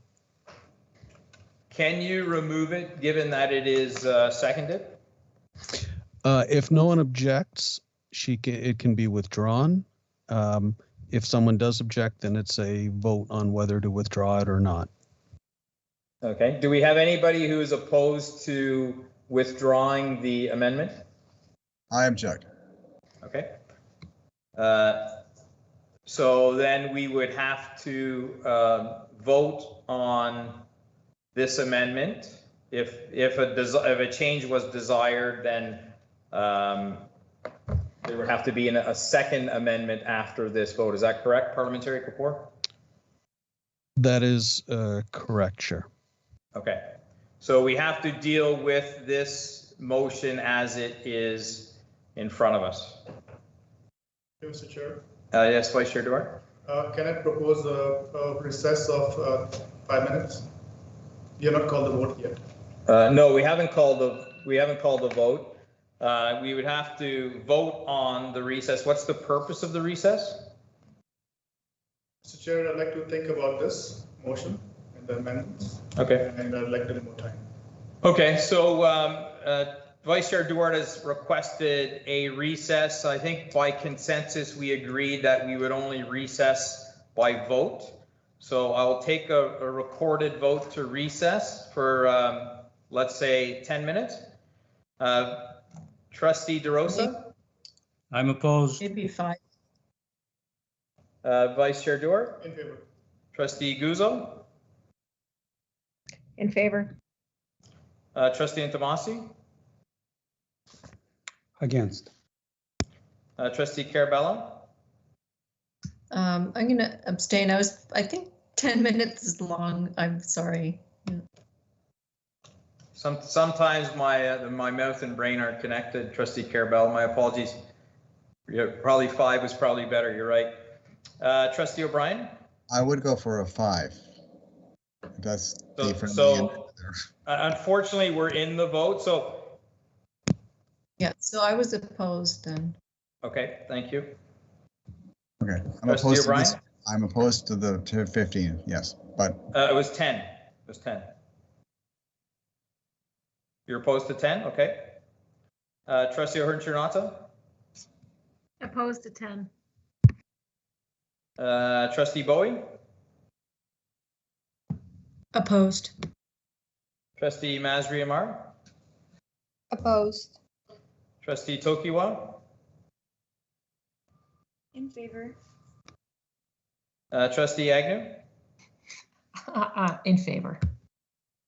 And it doesn't matter what Trustee Murphy thinks. The vote has failed. So we'll deal with this matter in front of us. Trustee Agnew, did I interrupt your close or have you closed? No, you didn't interrupt my close. I interrupted my own close, I think, by trying to see if I could make this a friendlier amendment, but it doesn't look like that's going to happen. And so, and I'm not being allowed to withdraw either. So I will just say again my piece that I truly believe that we need to allow our largest, one of our largest employee groups, one of our largest stakeholders to have their voice at the table. It doesn't have to be something that is fraught with nebulous intention, if you will, as was quoted earlier. And I was trying to propose language that would protect against any type of delegations with respect to collective agreements, but that may have to come at another time. And employees should be able to use their voice, and we do it at other boards. I don't understand what the fear of doing it and allowing it at this board is. And I really truly believe that this is very important that we allow this mechanism for people to be heard at our board table. That's it. Thank you. Thank you. So right now we have to call the vote, Vice Chair Duarte. So we're voting on the amendment only. We're not voting on the entire policy. Mr. Chair, can I amend? Can you? No. Actually, let me ask Parliamentary Kapoor. Parliamentary Kapoor, since this is a strikeout, it cannot be an amendment to the amendment. Is that correct? The only amendment to the amendment for a strikeout, according to Roberts, is to remove words from the strikeout. If the trustee is wishing to insert new words, then that is not allowed as a secondary amendment at this point. Depending on the fate of this amendment, a different amendment can be moved afterwards. Okay. So looking at the wording of this amendment, there doesn't appear to be anything that you could lead in that would achieve that attention. Trustee Agnew, do you have a question? I did, and I think Parliamentarian Kapoor clarified it a little bit, but I apologize because there's been a lot of conversations tonight. So, so I'm not able then to adjust the wording. If I didn't want to strike this, if I actually did want to change the wording on this, I wouldn't be able to do that at this juncture. Yes, we can ask, I believe, because the amendment is to strike out. I don't think we can change that to something else. Is that correct, Parliamentary Kapoor? That is correct. You cannot do that as an amendment to the current amendment. However, depending on what happens to this amendment, another amendment could be in order afterwards. Right. So once we vote on this amendment, any trustee can put in an additional amendment to the policy that has not related to the wording of this or the strikeout. As long as it doesn't repeat essentially the amendment that we're currently dealing with. Right. Okay. So a motion to, if I can give a hypothetical, Chair, that may be helpful. If yes, this motion, right now you're about to vote on a motion to strike the bullet out completely. If that amendment fails, then someone could propose another amendment to change the wording of this same bullet. Okay, understood. That's helpful. So let's go to a recorded vote on the strikeout of this amendment. Trustee Agnew? I'm in favor of the amendment. Okay. Trustee DeRosa? I'm against the amendment. Vice Chair Duarte? In favor. Trustee Guzzo? In favor. Trustee Antomasi? We're voting on striking out what's in yellow. Yes, we're voting. Yes, we're voting on the amendment, which is a strikeout of what's in yellow. I'm in favor. Trustee Carabello? Opposed. Trustee O'Brien? Opposed. Trustee O'Hearn-Ternata? In favor. Trustee Bowie? Abstain. Trustee Masri Amar? In favor. Trustee Tokiwa? In favor. And Trustee Murphy is opposed. The motion, the amendment carries. So we will now go to the motion as amended. And we don't have, we can open up the speakers list if there's anybody who wants to speak to the motion as amended. If not, then Trustee Agnew would close debate. I don't see, Trustee Antomasi, I see your hand up, but I don't know if that's for this or if that was from something previous. No, it's for this. I wish to make an amendment. Okay. At this particular juncture. Okay. And the amendment would read as follows. Employees or representatives of employee groups should only delegate to the board on matters not currently before central or local bargaining.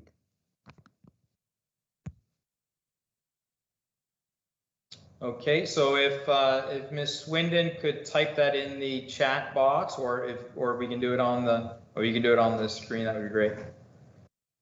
So we'll give a moment just to have that entered, and then Trustee Antomasi, if you can verify that as your intention. Through you, Mr. Chair, could I have that repeated, please? Yes, Trustee Antomasi, could you repeat your amendment? Employees group employees or representatives of employee groups shall only delegate to the board on matters not currently before central or local bargaining.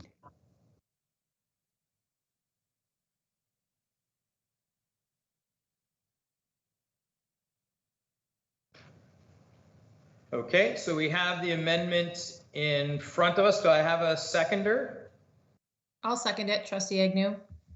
Trustee Agnew is moved by Trustee Antomasi. Trustee Antomasi, you have the floor.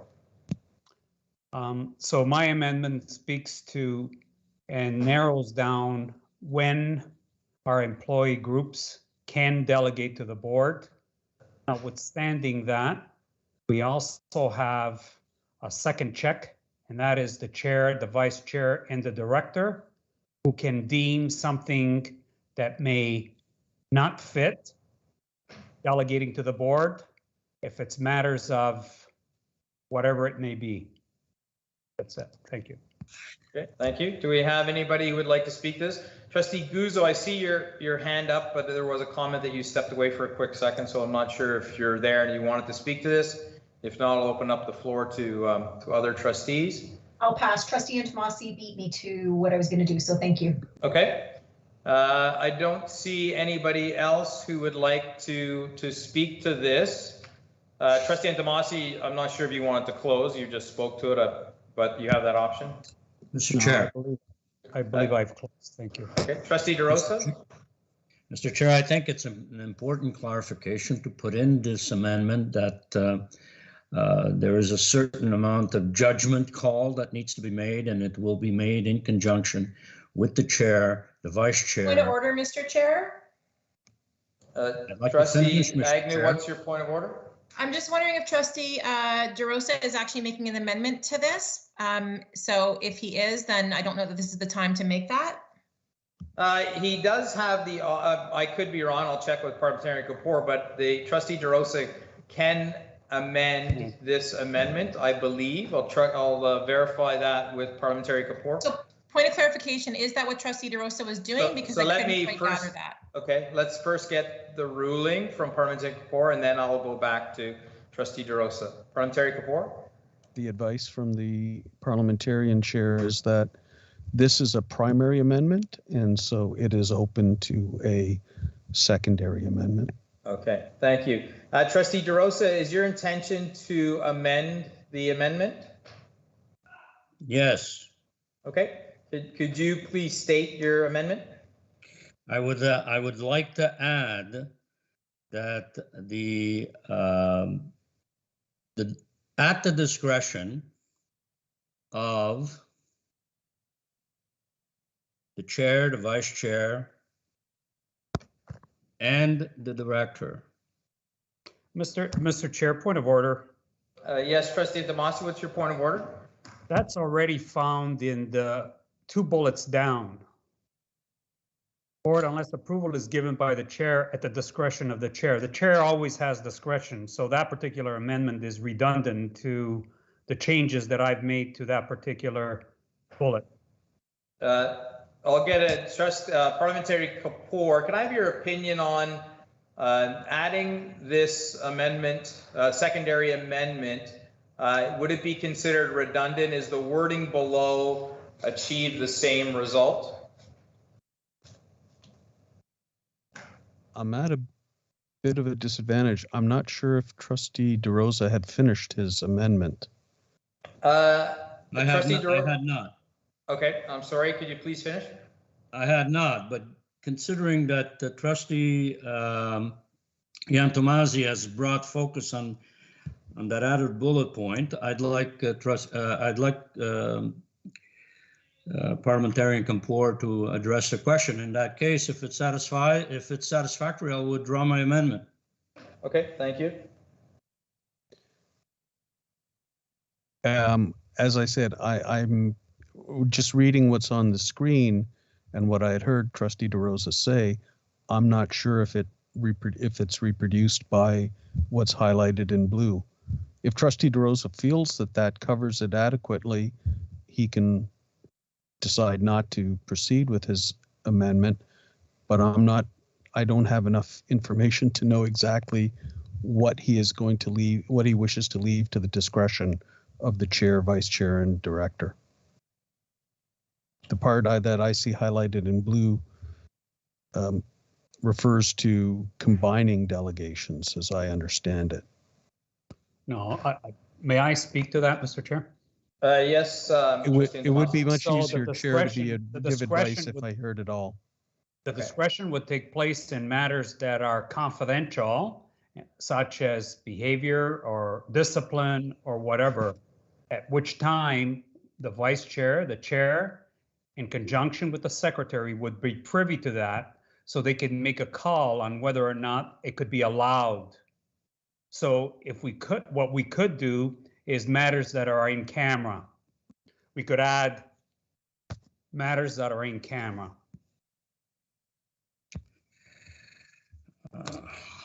So right now we're dealing with the amendment to the amendment. So Trustee DeRosa, it's your prerogative. We had an opinion from the parliamentarian that your amendment or your secondary amendment is not covered in the highlighted section and therefore would add further context to that or further direction to that amendment.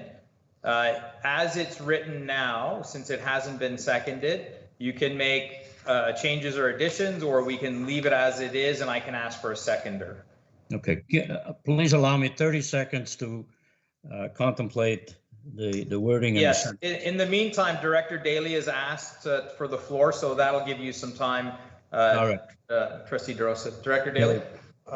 Thank you. And through Mr. Chair, just with regards to the amendment that's being proposed here, while it does indicate employee groups can't delegate on matters before central bargaining or local bargaining, so in the bargaining process, it does, just so trustees are clear, it still does allow or would allow arguably employee groups to argue matters of the collective agreement to the board. And the collective agreement is negotiated between the board and the employee groups for a certain period of time. And there are mechanisms within the collective agreement to deal with disputes within the collective agreement. So I just want to point that out to trustees. And with regards to, I guess, the second bullet about the discretion of the chair, the vice chair, and the director, I'd remind trustees as well that any delegation is a request. And in our current policy and in the one we've got before us, ultimately the chair and the vice chair in consultation with the director can deny a request, but then they have to give a reason for it, both to the delegate and to the board of trustees as well. Thank you, Director Daly. Okay, so I've lost control of this. Let me try and rein it back in. Trustee DeRosa, do you have any change or would you like to keep that secondary amendment as it is? Yeah. Mr. Chair, I would like to keep the secondary amendment as it is. So let me ask for a seconder. That, Mr. Chair, would give me a possibility of maybe supporting it, but we're going down a very slippery slope here. So let me ask for a seconder, and then you have the floor to open debate. Do we have a seconder for this secondary amendment? I'll second it then. Seconded by Trustee Carabella. Okay, Trustee DeRosa, you have the floor to open debate. Thank you, Mr. Chair. What I'm, I'm torn between the will to give a voice to our teachers, but the difficulty comes in drawing the line as to what topics are actually, permissible outside of the collective agreement issue. And I think that's a very difficult line to draw, even though there is an attempt by my colleagues to do that. So I would not be in support of this amendment that Trustee Antomazzi is proposing, unless there is this caveat that the chair, the vice chair, and the director of education reserve the option to refuse the delegation. So that's where I'm at. Thank you. Thank you, Trustee DeRosa. Trustee Guzzo, you have the floor. Thank you, through you, Mr. Chair. I just want to reiterate again, a collective agreement is an agreement that is entered into with both parties. So when there's a grievance procedure that is agreed to, that means that's how they deal with grievances. It doesn't mean then they get to delegate to the board. So, both parties have the right to grieve, and should it come to that, I'm sure the board could decide to grieve the union for utilizing the delegation process to deal with grievances. So it's pretty clear, it's pretty defined. That's the backbone of a collective agreement, is the grievance procedure. Without it, you can't enforce anything. So I can't see that the union would be bringing this forward. But let's put the unions aside. This is for all teachers. It's staff. It's everybody, the ability to come and delegate to the board. It doesn't mean that it has to be employee groups. It just means that they should be able to come and delegate. They have a voice. They are stakeholders. We reach out for them for other things. This is not the intent, nor have I heard either Trustee Agnew or Trustee Antomazzi suggest that this is to allow for employee groups to come to the table to make their case for collective bargaining. OECTA doesn't need us to make their case. But if there are things that are unique to our board that are not collective agreement related, then and they need to be acted on for the safety of our staff and the safety of our students, I think they should absolutely have the right to delegate to the board. So to assume that it's going to be used in a way that is not agreed upon, again, the grievance procedure is very clear in the collective agreement on how grievances have to be filed and dealt with. And one of them is not delegations to the board. Thank you. Thank you. Trustee Agnew, you have the floor. Thank you very much, and through you, Mr. Chair.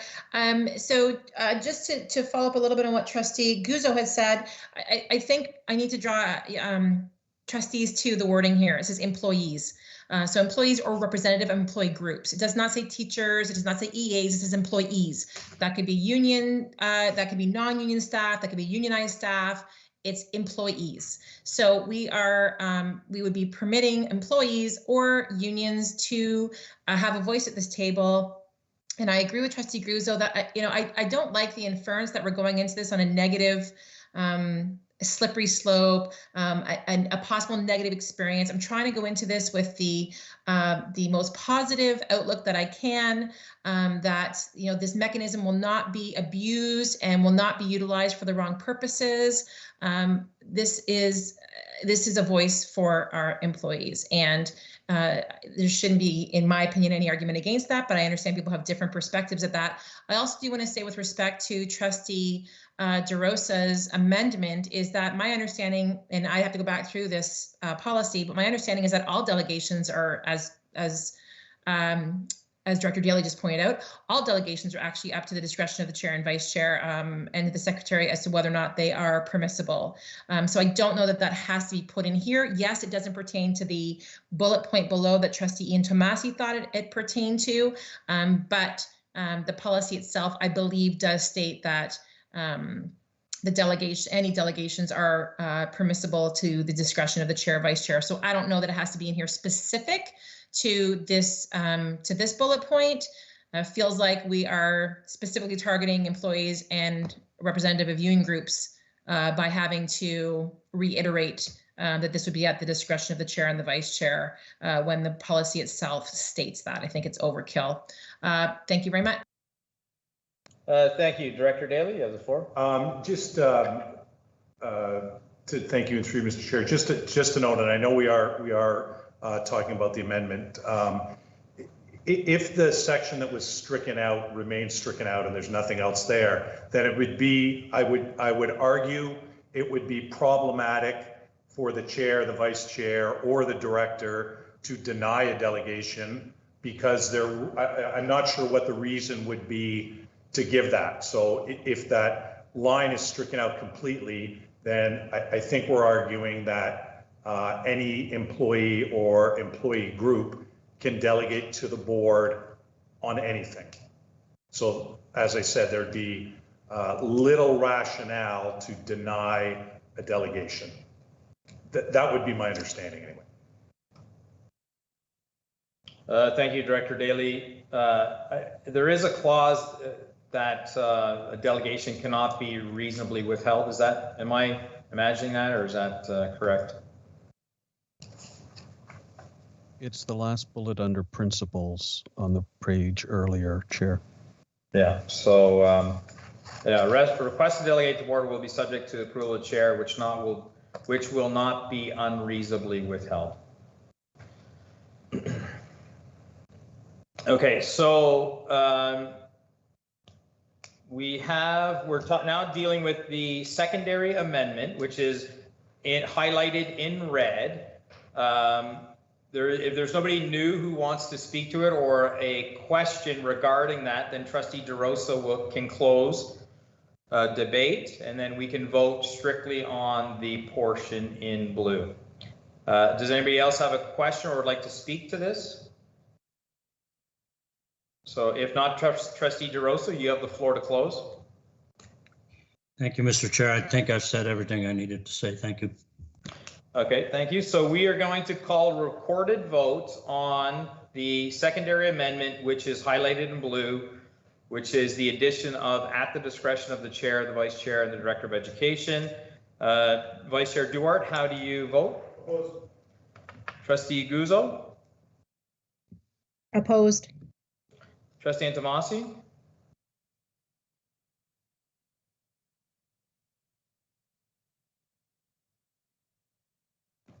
Trustee Antomasi? We'll come back to Trustee Antomasi. Trustee Carabella? I'm in favor. Trustee O'Brien? In favor. Trustee Ahern-Chernata? Opposed. Sorry, did you say opposed? Sorry, opposed. Yep. Opposed, thank you. Trustee Bowie? In favor. Trustee Masri Amar? Opposed. Trustee Tokiwa? In favor. Trustee Agnew? Opposed. Trustee DeRosa? In favor. Trustee Antomasi? Opposed. Trustee Murphy's in favor, so we have 5 opposed. So the secondary amendment fails. So we are now going back to the amendment, which is in yellow. Do we have anybody? I don't have anybody else on the speakers list for the amendment. Trustee Agnew, you move this, so you may close. Oh, sorry, actually, no, sorry. Trustee Antomasi, I was looking at, I have so many amendment speakers lists. My apologies. Trustee Antomasi, you have the floor to close. I've already spoken to it. I think the changes speak for themselves, and I think it's understood that there's discretion by the chair, the vice chair, and the director on the acceptance of delegations. So I think this speaks to what can be brought forward and what cannot be brought forward. Thank you. Thank you. So we'll go to a recorded vote on the amendment. So we're only voting on what is highlighted in yellow. Trustee Guzzo? In favor. Trustee Antomasi? In favor. Trustee Carabella? Opposed. Trustee O'Brien? In favor. Trustee Ahern-Chernata? In favor. Trustee Bowie? In favor. Trustee Masri Amar? In favor. Trustee Tokiwa? In favor. Trustee Agnew? In favor. Trustee DeRosa? In favor. Vice Chair Duarte? In favor. And Trustee Murphy's opposed. Motion, the amendment carries. So now we are going back to the motion as amended. My speakers list is a mess. So motion as amended would be Trustee Agnew to close. Is that correct?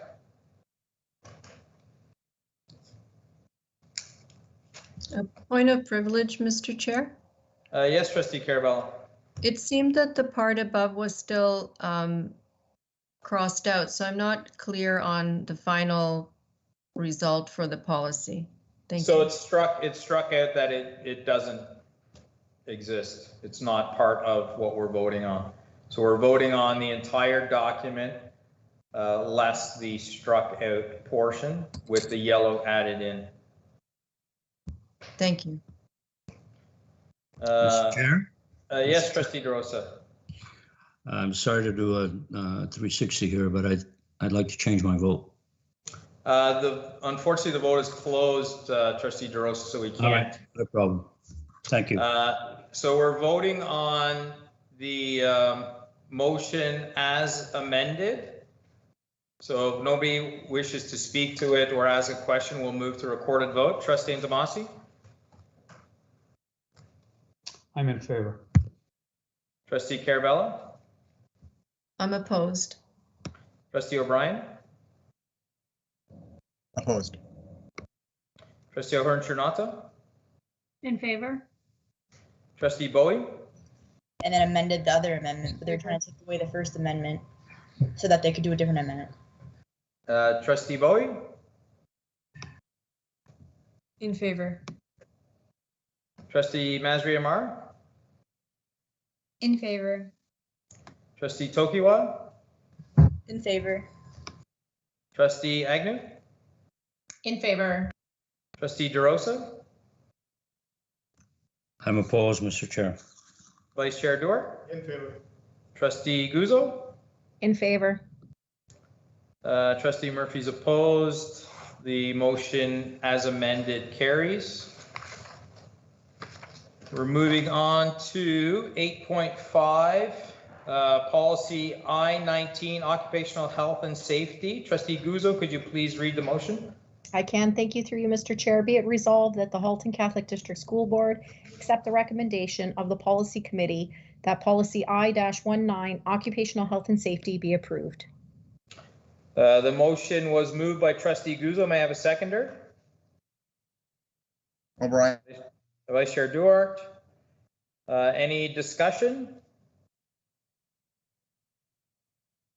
Seeing that there's no discussion, we'll go to a recorded vote. Trustee Carabella? In favor.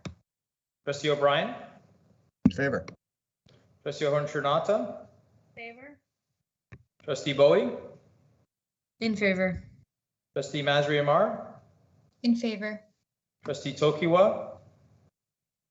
In favor. Trustee Agnew? In favor. Trustee DeRosa? In favor. Vice Chair Duarte? In favor. Trustee Guzzo? In favor. Trustee Antomasi? Favor. And Trustee Murphy's in favor. Motion carries. 8.6, policy I-46, correspondence to the board. Trustee Guzzo, could you please read the motion? I can. Thank you through you, Mr. Chair. Be it resolved that the Halton Catholic District School Board accept the recommendations of the Policy Committee that policy I-46, correspondence to the board, be approved at second and third reading. Do we have any discussion? Does anybody wish to add a question? Vice Chair Duarte, you have the floor. I could move it. Oh, sorry, we need a seconder. I got ahead of myself. Do we have a seconder? Trustee O'Brien. Agnew? O'Brien, okay, Trustee O'Brien. Vice Chair Duarte, did you want to speak to this? No, I just want to mention about a second. Okay.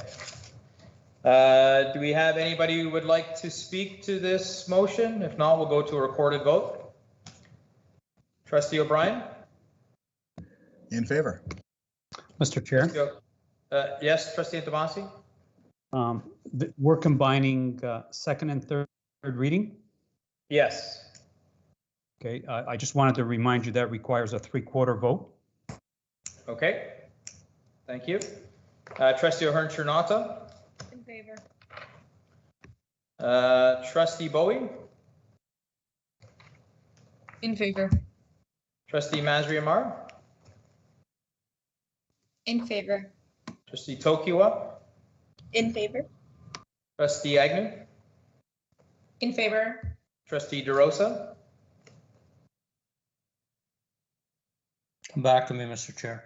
Okay. Vice Chair Duarte? In favor. Trustee Guzzo? In favor. Trustee Antomasi? Against. Trustee Carabella? In favor. Trustee DeRosa? I abstain. Trustee Murphy's in favor. So the motion carries. Moving on to 8.7.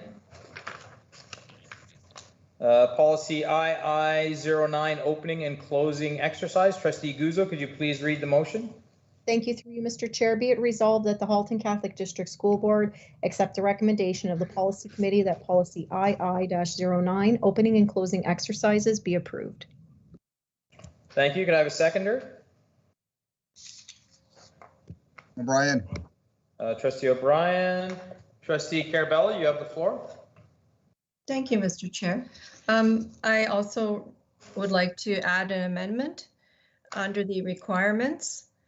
The first bullet under requirements says formal prayer shall form a part of every opening exercise or closing exercise.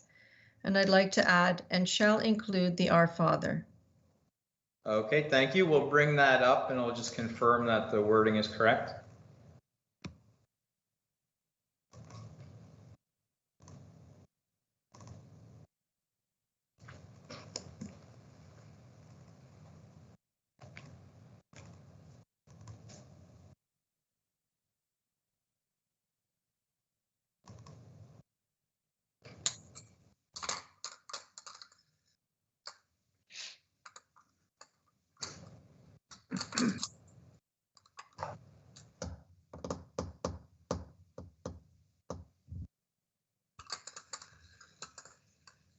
Which bullet? It was It's the first one. So Trustee Carabella, could you repeat the wording you would like to add? And shall include the Our Father. Okay. If you think it should be, and shall include the Our Father prayer. Okay. So that's moved by Trustee Carabella. Do we have a seconder?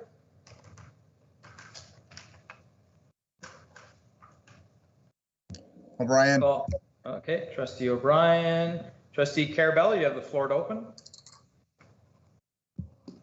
Thank you. I think that our fellow trustees have heard me advocate for including the prayer of our Father in the opening exercises. It's a divine prayer from our Lord. He spoke it to us. He spoke it to us in his own words. It's from God, and it really takes only 20 seconds, yet it's foundational. And I think that if it's in the opening exercises, and it helps all our students recognize their Creator and their Father. Thank you. Thank you. Do we have any trustees who'd like to speak to this? Vice Chair Dewar. Mr. Chair, I just want to remind all trustees that we have high schools, we have students from different religions. We need to be cognizant of that, Mr. Chair. Thank you. Does anybody else like to speak to this? If not, we can give Trustee Carabella an opportunity to close, or if she feels that she has nothing else to add, we can go to a recorded vote. Director Daly? No, I think Trustee Antomasi has his hand up. Oh, Trustee Antomasi, do you have your hand up? Don't see it. I do not. Okay, thank you. So Trustee Carabella, would you like to add any further to close, or we can go to a recorded vote? Thank you. I'll just quickly say that, yes, we do have many other students, but our mission is we're there for them, and we're there to teach the Catholic faith as well. And so they know they're coming to a Catholic school, and they can appreciate our prayers. And they're they're all encompassing because God is the creator of all. Thank you. Thank you. So we'll go to a recorded Mr. vote. Chair, I have a point of clarification here. Yes. This particular policy, I believe, at one time had the oath of citizenship. Did it not? I couldn't comment to that. I believe Director Daly thinks. Well, then through you to Secretary Daly or anybody else that would know. Yes, thank you through you, Mr. Chair. This did at one time include the oath of citizenship, and I think we struck that out the last time the policy was reviewed. Yeah, it did have the oath in it at one time, Trustee Antomasi. Trustee Guzzo, as the policy chair, commented that she can answer that, and it was in 2019. So I'm assuming that you're in agreement with Director Daly's comment that it was removed previously in policy. Did you have a further question, Trustee Antomasi? No, that's fine. Thank you. Thank you. Trustee Bowie, you have the floor.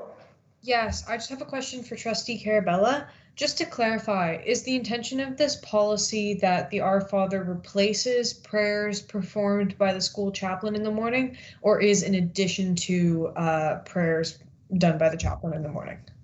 Well, thank you so much for that question. Through you, Mr. Chair. It's not to replace, it's in addition. Absolutely in addition, not to replace. Thank you. Thank you, Trustee Carabella.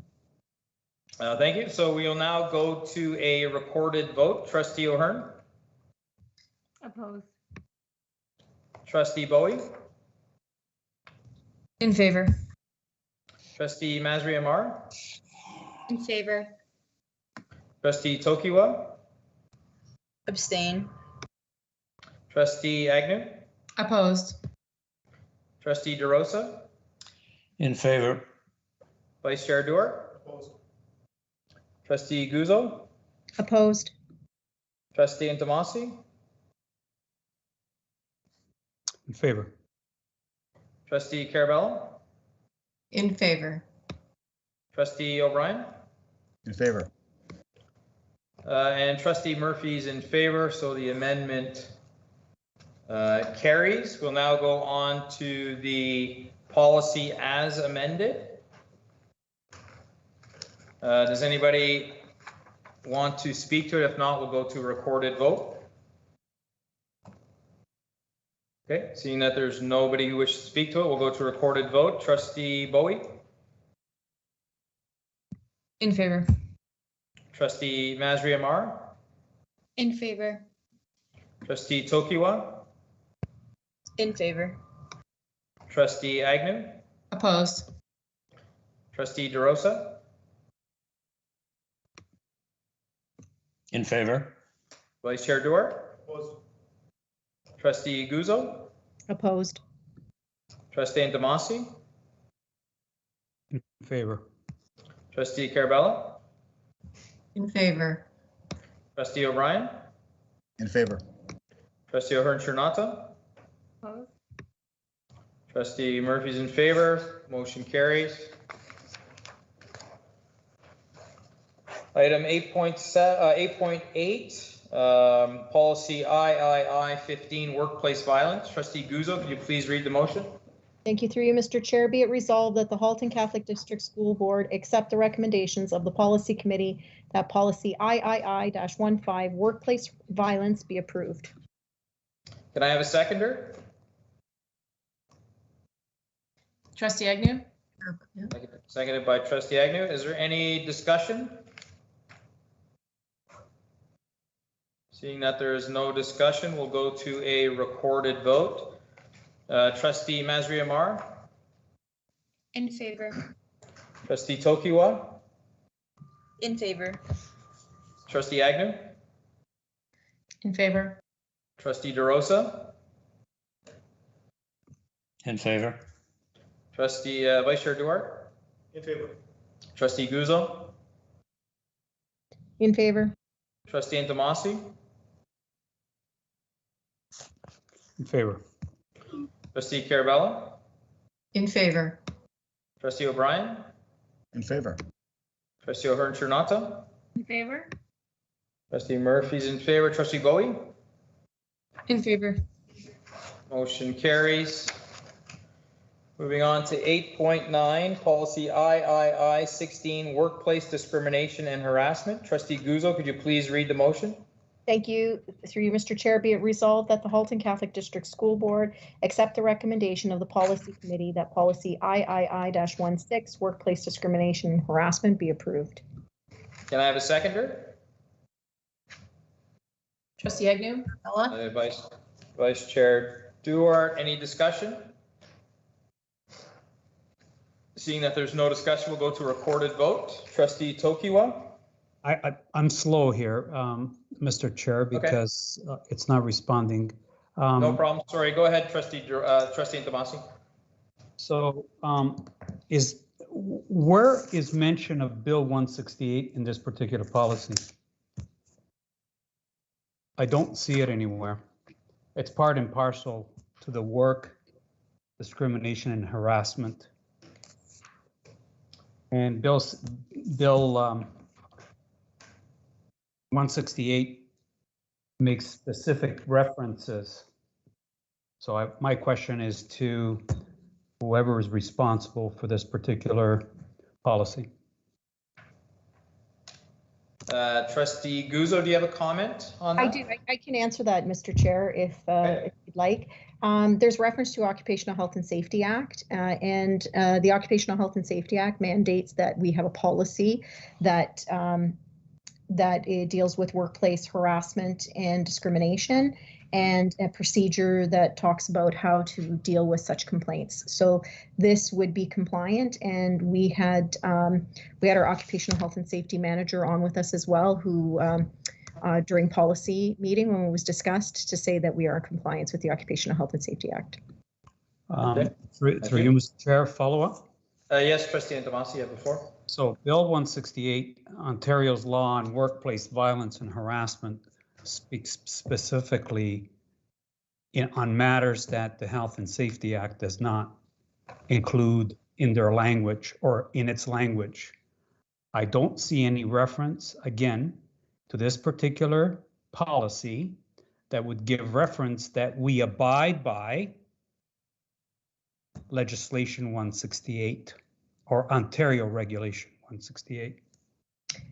Mr. Chair, again, I can answer that, but I'm sure there's somebody probably more versed on this, but Bill 168 was a change to the Occupational Health and Safety Act, so it is referenced in the Occupational Health and Safety Act. It's not. I beg to differ. Director Daly, do we have somebody on that can add some context? I was going to add the same context that Trustee Guzzo did, that Bill 168 is an amendment to the Occupational Health and Safety Act, but I'm not sure who else we might have in the meeting.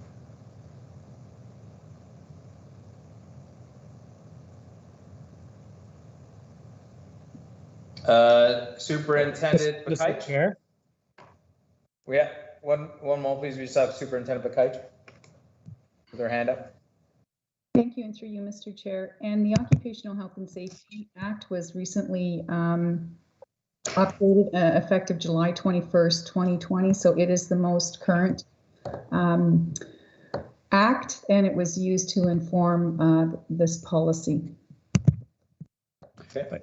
Which is why I asked why 168 was not included in there. So when you go to the associated policies and procedures, when we list the overarching legislation that we're bound by, then it should be included in there after VI-44, which is why I raised the issue.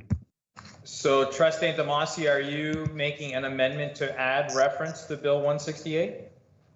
Yes, I am. Okay, so can we go?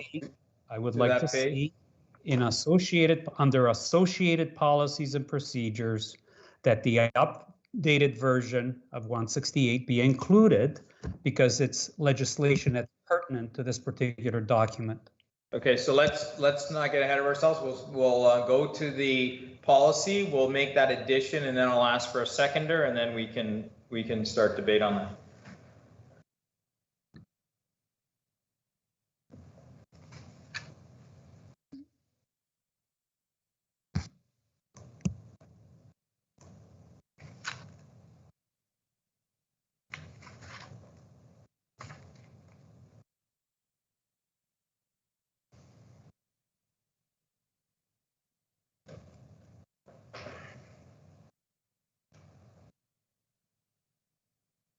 So under associated policies and procedures, Trustee Antomasi amends that we add Bill 168.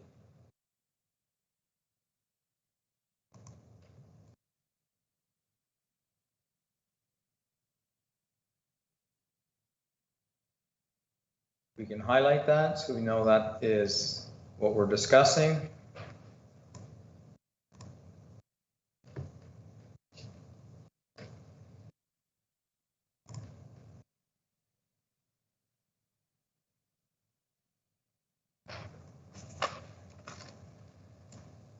Can I provide you with the proper wording, Mr. Chair? Yes, please do.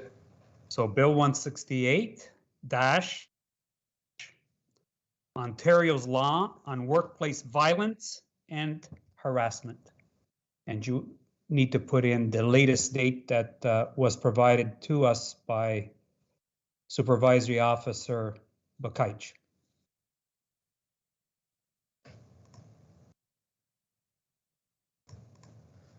Okay, do we have a seconder? I can second it. Carabella? Trustee Carabella. Okay, Director Daly, you have your hand up? I guess I would note that associated policies and procedures are policies and procedures that are policies that have been passed by the board and procedures that have been developed by staff. If we did want to make a specific reference to Bill 168, even though it is part of the Occupational Health and Safety Act, I would suggest it would go under references as opposed to associated policies and procedures. I concur with that, Mr. Chair. Okay. So is anybody opposed to moving it under references? So seeing that there's none opposed, it's a friendly amendment. We're okay. Mr. Chair. Yes, Trustee DeRosa. Just a point of clarification, by including it as part of references, are we understanding that it is in compliance with Bill 168? Yes. Sorry, Director Daly, go ahead.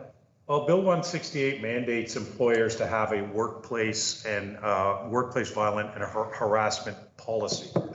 So we do have that. That's what this policy is, III 16. As I've noted, it's an amendment to the Occupational Health and Safety Act. We meet the requirement by having a policy in place with regards to workplace violence and harassment.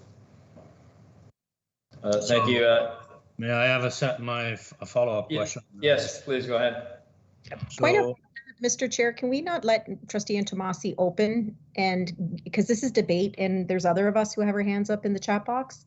Yes, you're correct. I lost control again. So Trustee DeRosa, I'll put you as on the speakers list as first. Trustee Antomasi, please, you have the floor to open debate.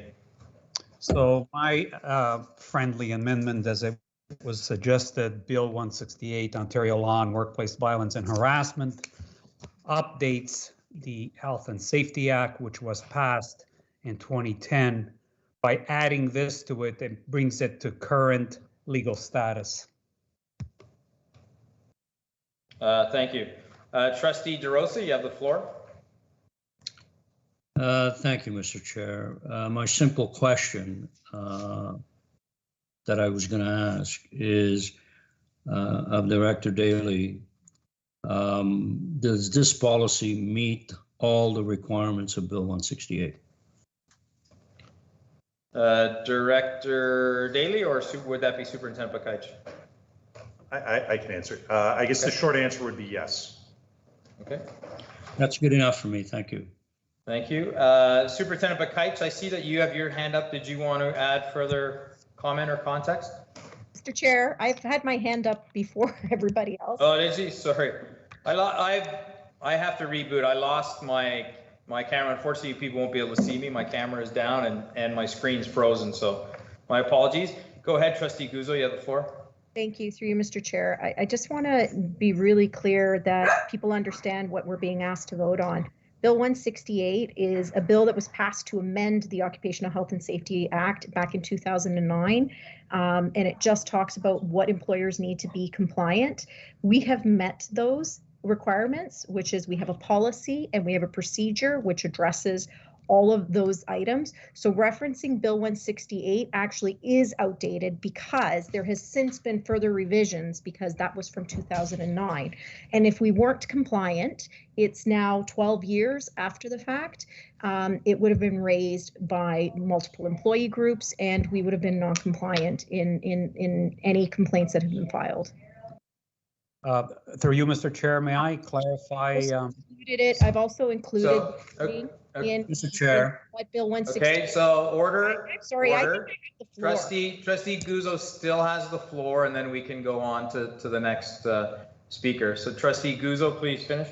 Thank you. And I've included in the chat box the snippet from it, which talks exactly what Bill 168, and the first part of it actually says that an act to amend the Occupational Health and Safety Act with respect to violence and harassment in the workplace and other matters. So it is very clear, and it says, it talks about what is the amendment, and it adds the definition, which is workplace harassment, workplace violence. It talks about policies, violence, and harassment, and what an employer's obligations are, which is A, prepare a policy with respect to workplace violence, B, prepare a policy with respect to workplace harassment, and C, review the policies as often as necessary, but at least annual. So that's what the requirements is of Bill 168, which by checking all of these boxes, we have done that. We do review this policy annually and the procedure as well. Thank you. So, Mr. Chair, a point of privilege, please. Yes, Trustee DeRosa. I respect the dissertation of my colleague, Trustee Guzzo, but I don't have access to the chat box, so I don't have the benefit of, but I will take her word for what she just described, but I don't have the benefit of the chat box, so I'm a little bit limited in following what has just been understood. So Trustee Guzzo commented that she can email that to you, so she'll do that shortly. Wonderful, thank you. Is there, actually, let me see if I can get the speakers list back up. Okay, do we have anybody else who would like to speak this, or if not, Trustee Intomasi can close? Mr. Chair, I would just like to make a point very quickly.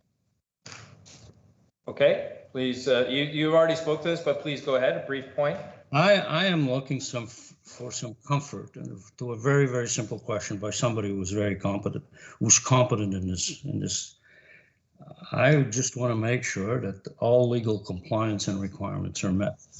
Thank you. Thank you. So Director Daly or Superintendent Bakaich, would you like to comment on that point? I think I commented before, but yes, the policy we have in place does meet the requirements of the Occupational Health and Safety Act with regards to workplace discrimination harassment. Okay, thank you. Trustee Intomasi, would you like to close? Thank you, through you, Mr. Chair. With reference to me adding or asking to add or asking my colleagues to agree to add Bill 168, Ontario Law on Workplace Violence and Harassment, it speaks to not only the origin of this particular law, it also includes all the updates and the changes that have occurred since 2010. So when my colleague Trustee Guzzo speaks to the Health and Safety Act already including those, that is incorrect, because Bill 168 speaks specifically to the law, not the regulation, the law that backs the workplace violence and harassment. Thank you. Thank you. So we'll now go to a recorded vote. Remind trustees we're voting on the area that's highlighted in yellow only, so just the amendment. Trustee Tokiwa? Abstain. Trustee Agnew? Opposed. Trustee DeRosa? We're voting on the amendment? Just the amendment, yes. I'm in favor.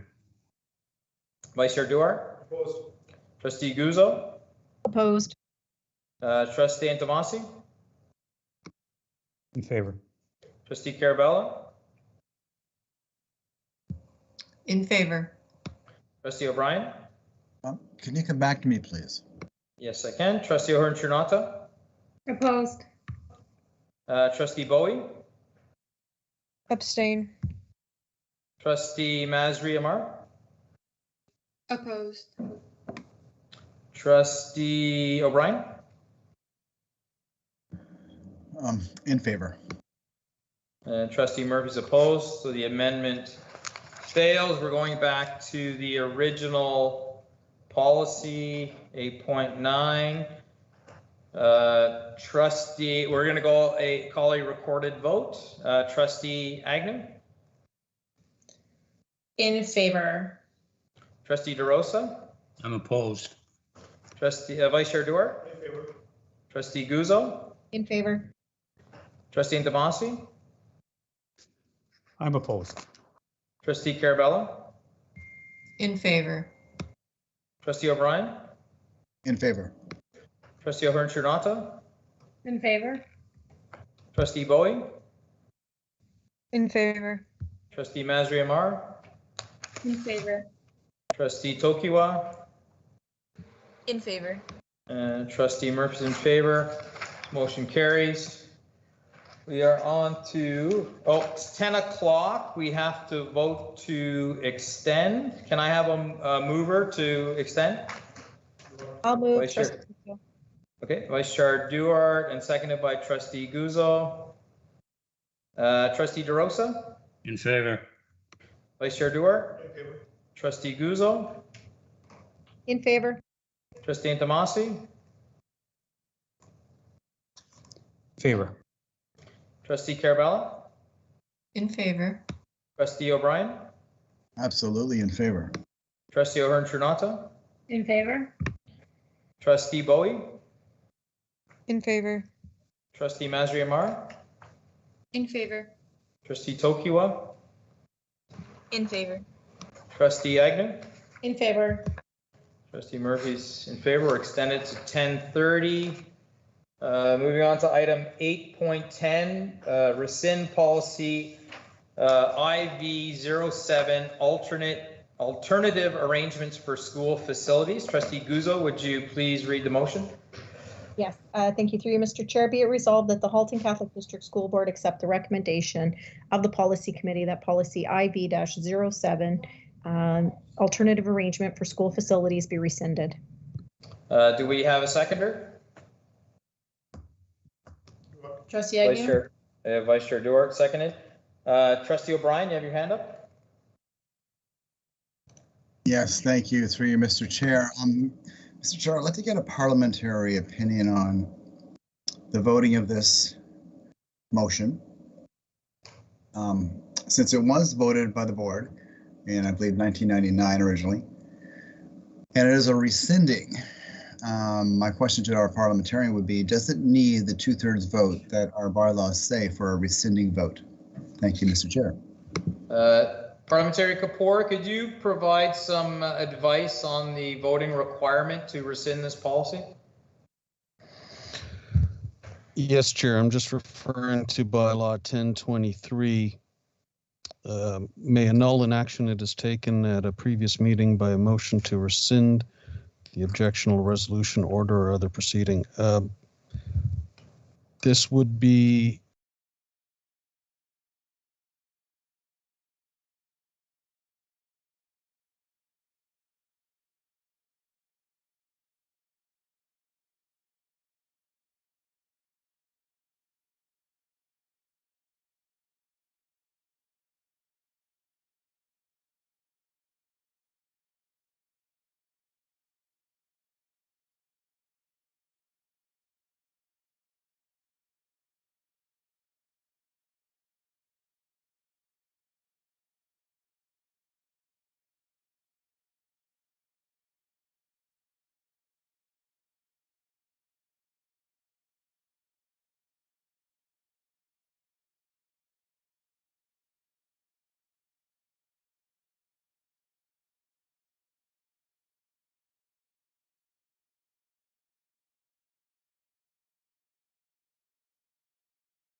Thank you, everybody. Our live feed is back up. So we had Superintendent Lofts give an explanation.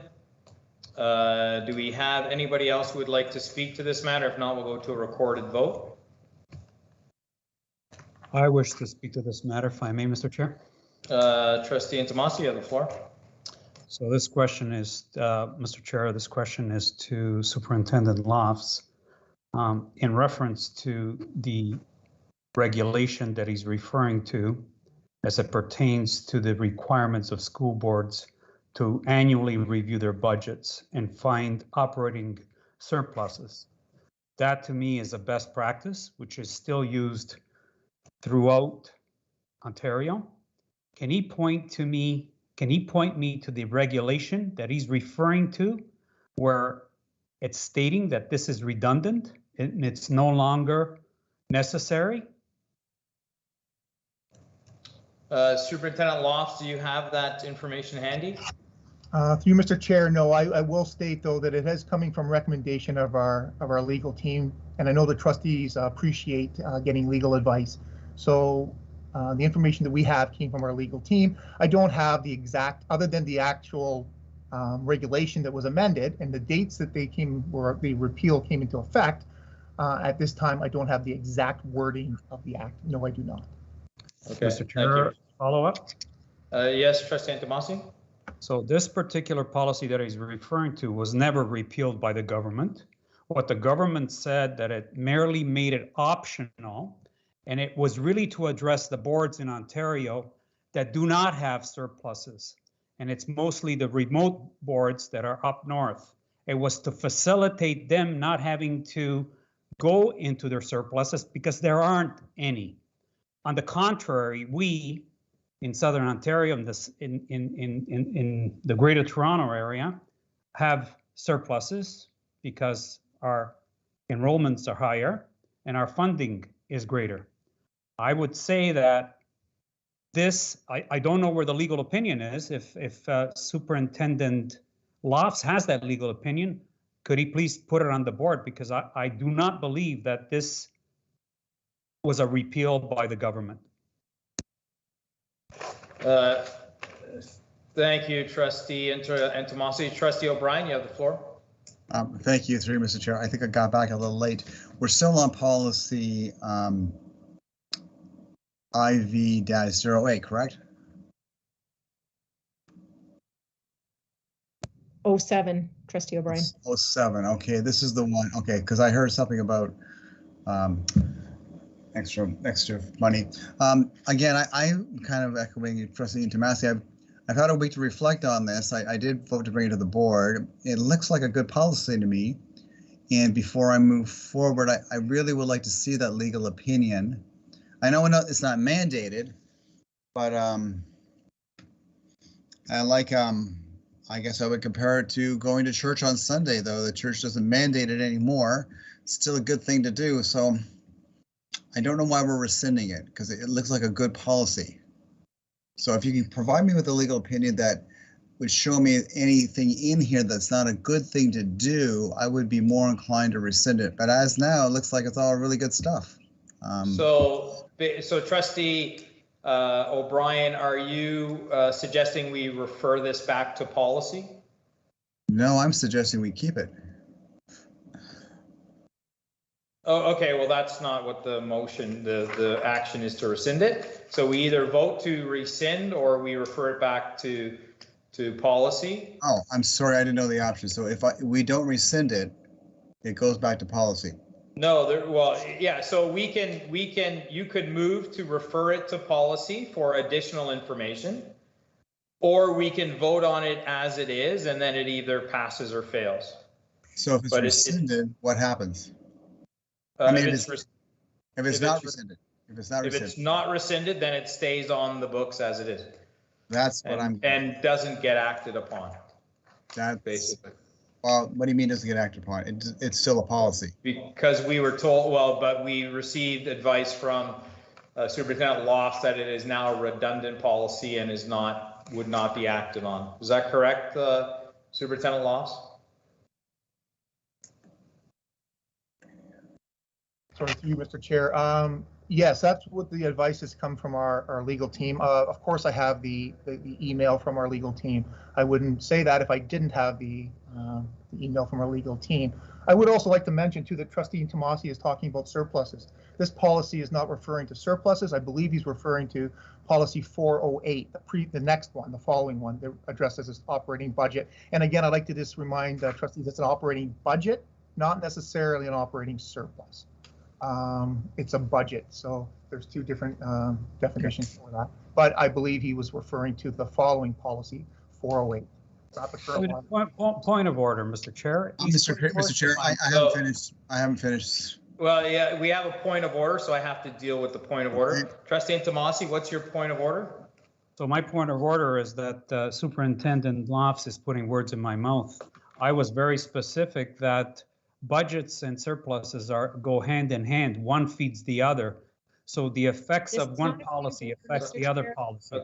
Okay, so let me rule on the point of order. You were able to clarify your position, so I don't think we have to take this any further. Trustee O'Brien, you still have a follow-up question if you'd like. I'm still puzzled. So my question is to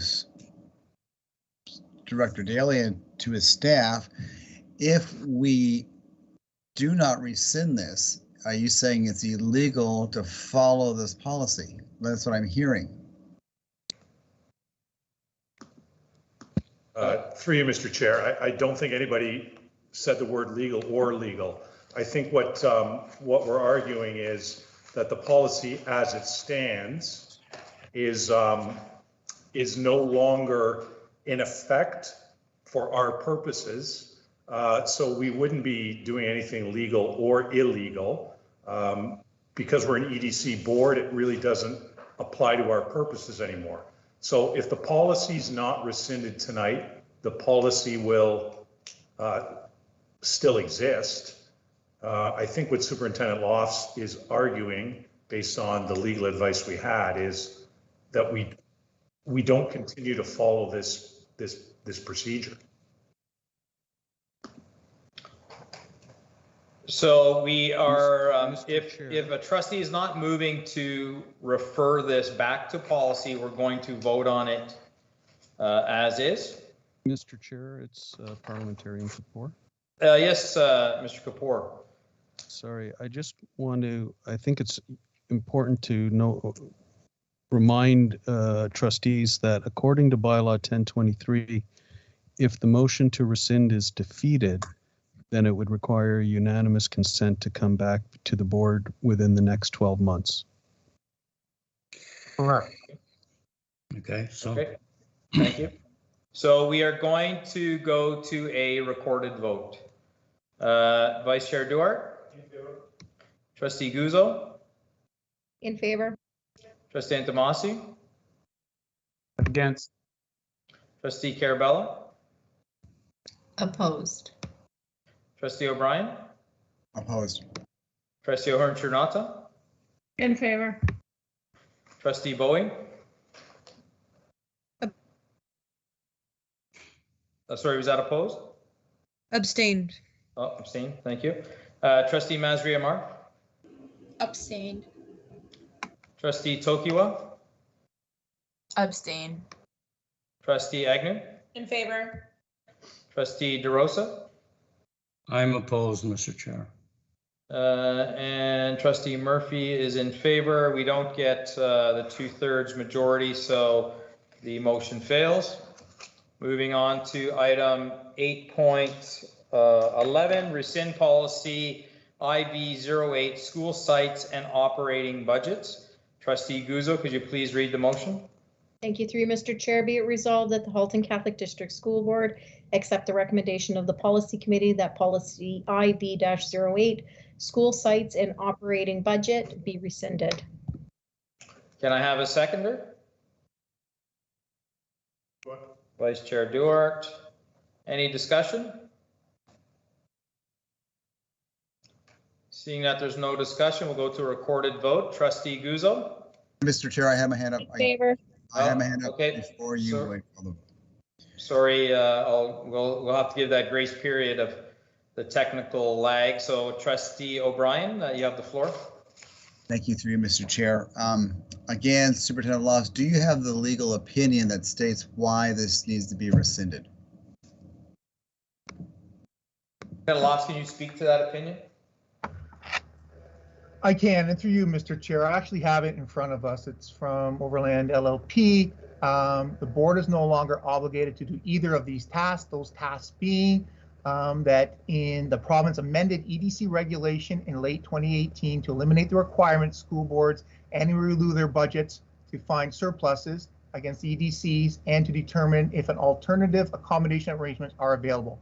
The board is no longer obligated to do either of these tasks. That is directly from our lawyer at Overland LLP. Trustee O'Brien, do you have a follow-up? No, thank you, Superintendent Laws. If there's nobody else who wishes to speak to this, we'll go to a recorded vote. Trustee Guzzo? In favor. Trustee Intomasi?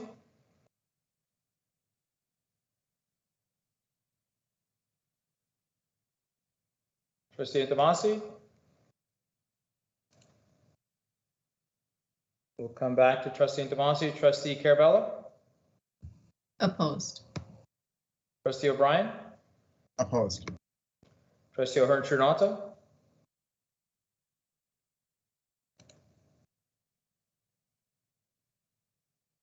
Trustee O'Hearn-Turnauta?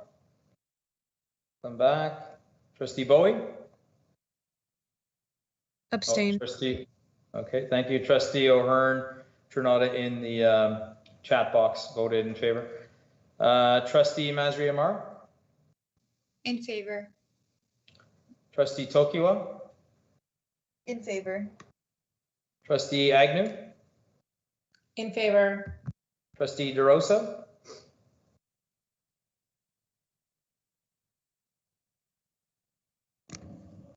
Trustee DeRosa?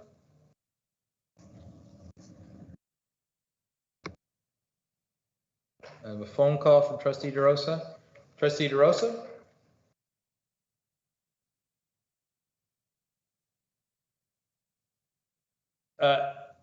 So we started the vote.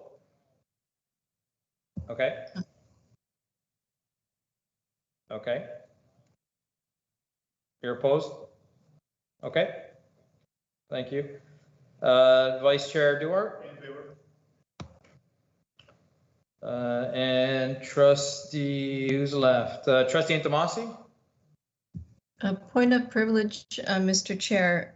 Trustee Ian Tomasi is saying I'm muted and he can't vote. I don't think he has the chat box either. Can somebody call him or wait? Yeah, so Trustee DeRosa had the same problem and he called me for his vote. At this point, we don't have 2/3 anyway, so Trustee Antomasi's vote will not have an impact. Okay. So the motion fails. Okay.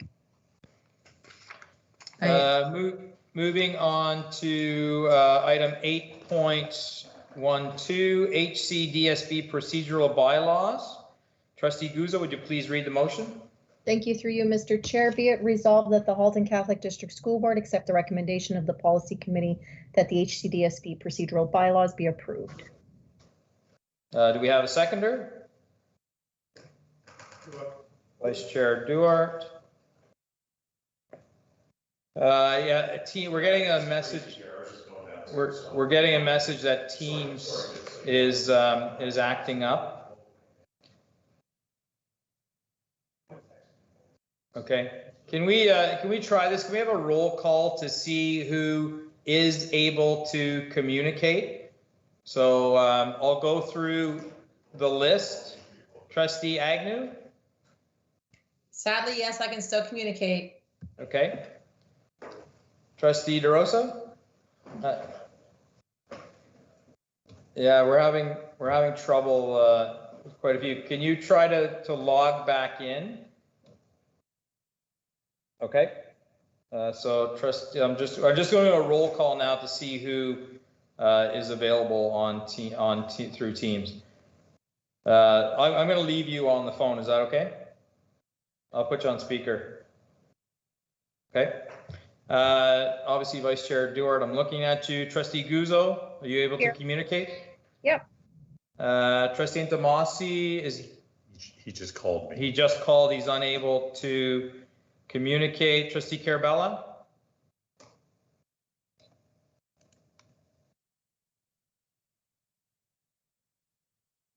Trustee Carabella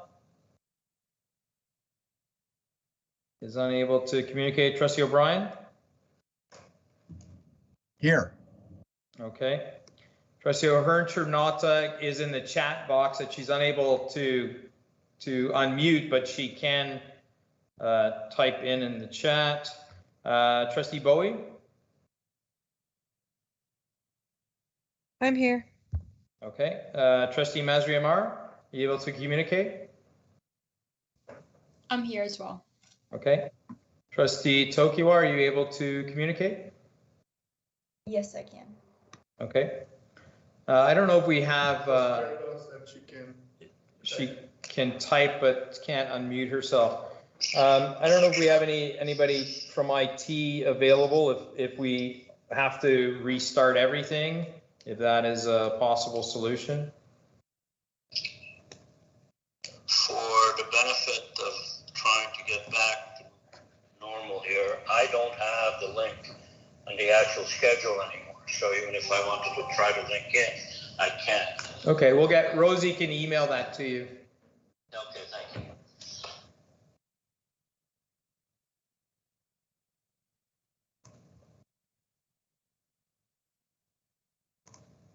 you. Okay, so I'm back. Okay, I'm back. okay, good. What did you do? You just rebooted? Exactly. I just went out and came back in again. Okay. I'm back, So, Mr. Chair. Okay, perfect. Because I don't have the link. Okay, so Rosie's emailing you the link. We'll wait until you get that, Trustee DeRosa.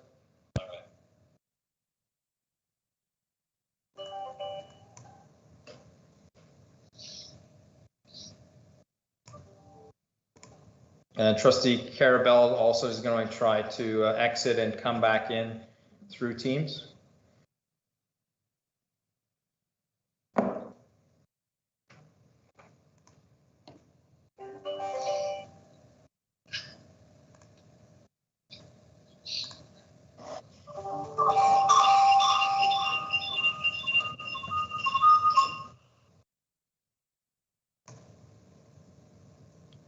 I'm going to stay on the phone. Back in. Okay, perfect. So I'll hang up. So we're just waiting for confirmation that Trustee Carabella is back.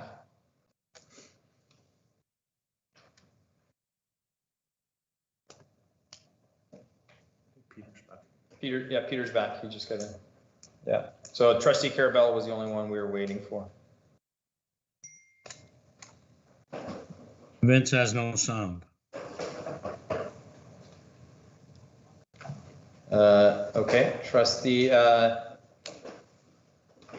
if Trustee Entomasi, if you can exit out Sound of. is back now. Oh, okay, perfect. So we're just waiting for Trustee Carabella.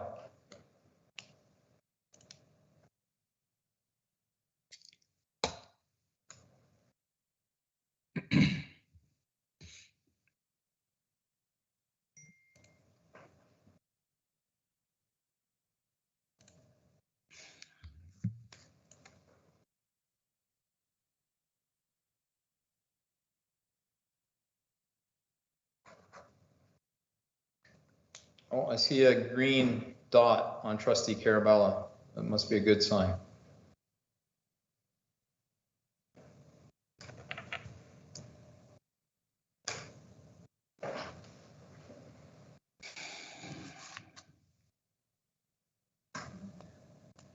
Trustee Carabella, are you back with us?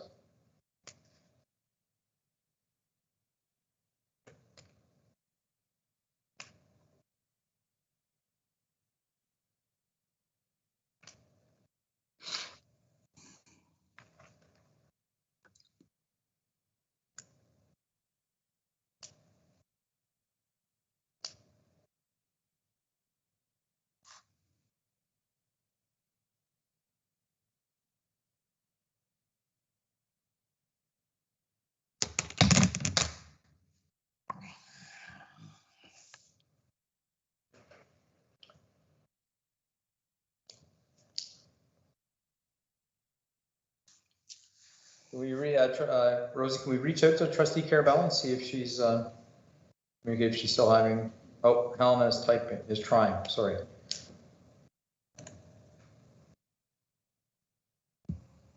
Oh, I think I'm back. Oh, you're there, good. Yes. All right. Okay, great. So we will now have to vote to extend past 10:30. Trustee Intomasi? Against. Trustee Carabella? In favor. Trustee O'Brien? In favor. Trustee O'Hearn-Chernotta? In favor? Trustee Bowie? In favor. Trustee Masri Amar? In favor. Trustee Tokiwa? In favor. Trustee Agnew? In favor. Trustee DeRosa? In favor. Vice Chair Dewar? Trustee Guzzo? In favor. Trustee Murphy's in favor, so it was not unanimous, so we'll have to finish the action item we're on, which is 8.12 HCDSB procedural bylaws. Point of privilege, Mr. Chair. Yes, Trustee Guzzo? Due to all the technical difficulties this evening and trying to accommodate all the trustees so that they could be in attendance, we've lost approximately 20 minutes. I would ask that we be given some grace to go on further for 20 minutes because technically we have not met our bylaws in starting at 7:30 and going to 10:30 because we lost all that time in between. Well, at this point, we're on action item 8.12. At the end of this action item, I don't think our bylaws, they don't allow for it, so it would have to be unanimous consent. Parliamentary Kapoor, can you give me your opinion on we have the recorded vote, which doesn't allow us to extend.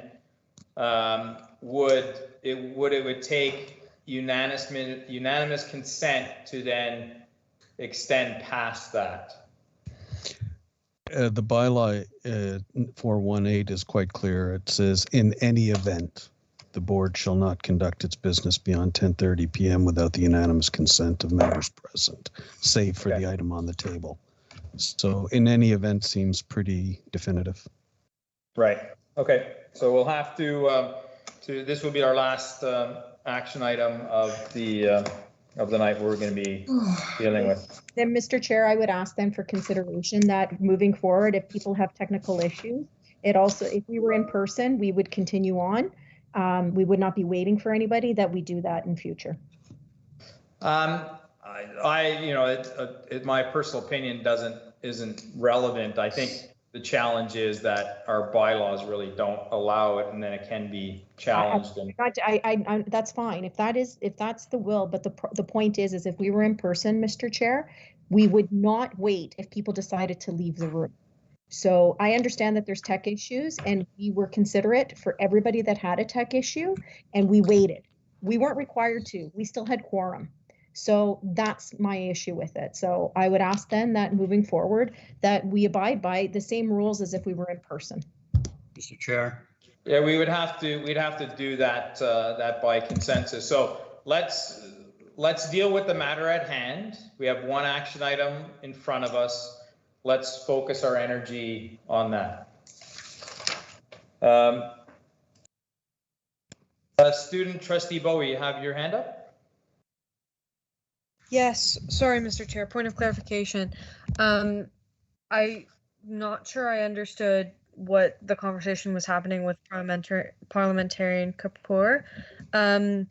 To continue after that vote, is it possible if we get unanimous consent to continue or no?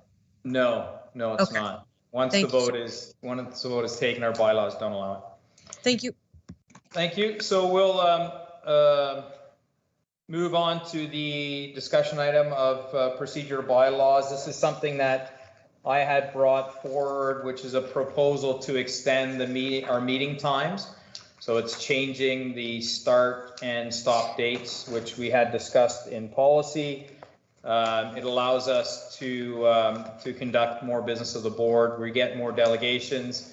There's more motions that are being brought forward. So bottom line is we need more time to do the business of the board. So I'll have the floor for debate. Trustee Guzzo. Thank you through you, Mr. Chair. I'd like Parliamentarian Kapoor to offer his advice, if that would be possible. I know a question came up at the policy meeting on whether or not our bylaws required a 2/3 vote. There was a thought that our bylaws were silent on that, but I don't believe they are. But just for sake of clarity and to avoid any dispute down the road or coming up, that if he could advise on, offer his advice. Secretary Kapoor, could you offer your opinion on that matter?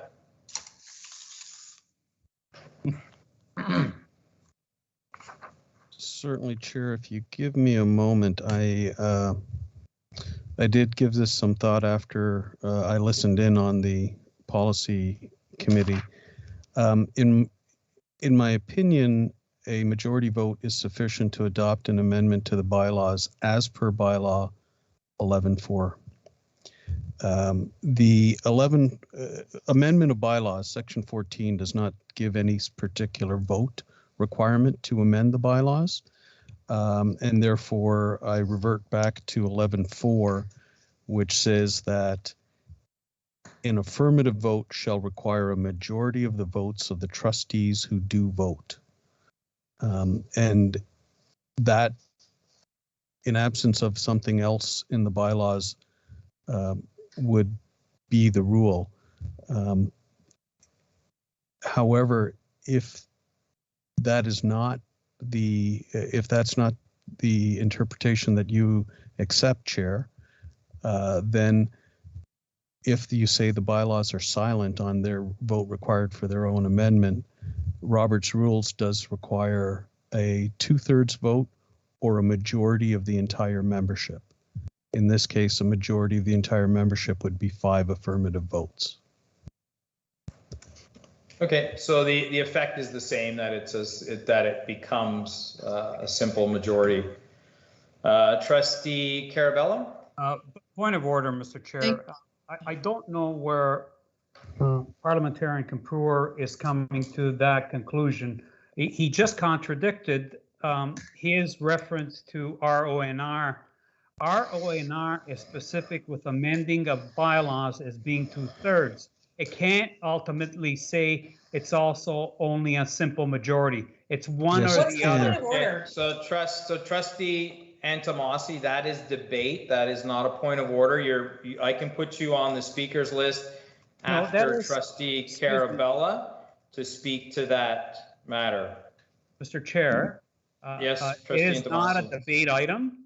I'm pointing out that Parliamentarian Kapoor has contradicted himself in his rendition of what Robert Rules of Order speak to when you're dealing with the amending of bylaws. He's providing incorrect information. Mr. Chair, would it be easier if I quoted? That is not a point of order because no rule was broken. If you differ from the parliamentarian's opinion, that is fine. You can do that, but you can do that during the time when you have the floor under debate. So Trustee Carabella, you have the floor. Thank you, Mr. Chair. I was going to say the same thing, that if our bylaws are silent on it, then we go to Robert's Rules. And in Robert's Rules, in the amendment of bylaws, it says that special requirements for this motion's adoption should be specified in the bylaws, and they should always include at least notice and a 2/3 vote. If I may, Chair? Yes, please. Sorry. Go ahead, Parliamentarian Kapoor. Thank you, Chair. Trustee Carabella is reading from 57.1 sub 1 of Robert's Rules of Order, but she did not read it in its entirety. If the bylaws are silent, the requirements should be Notice and a 2/3 vote, which, with the vote of a majority of the entire membership as an allowable alternative, are the requirements for its adoption, if no such specification, if specification in the bylaws is neglected. So when I say the alternatives are a 2/3 vote or a majority of the entire membership, I'm quoting 57(1) sub 1 of RONR.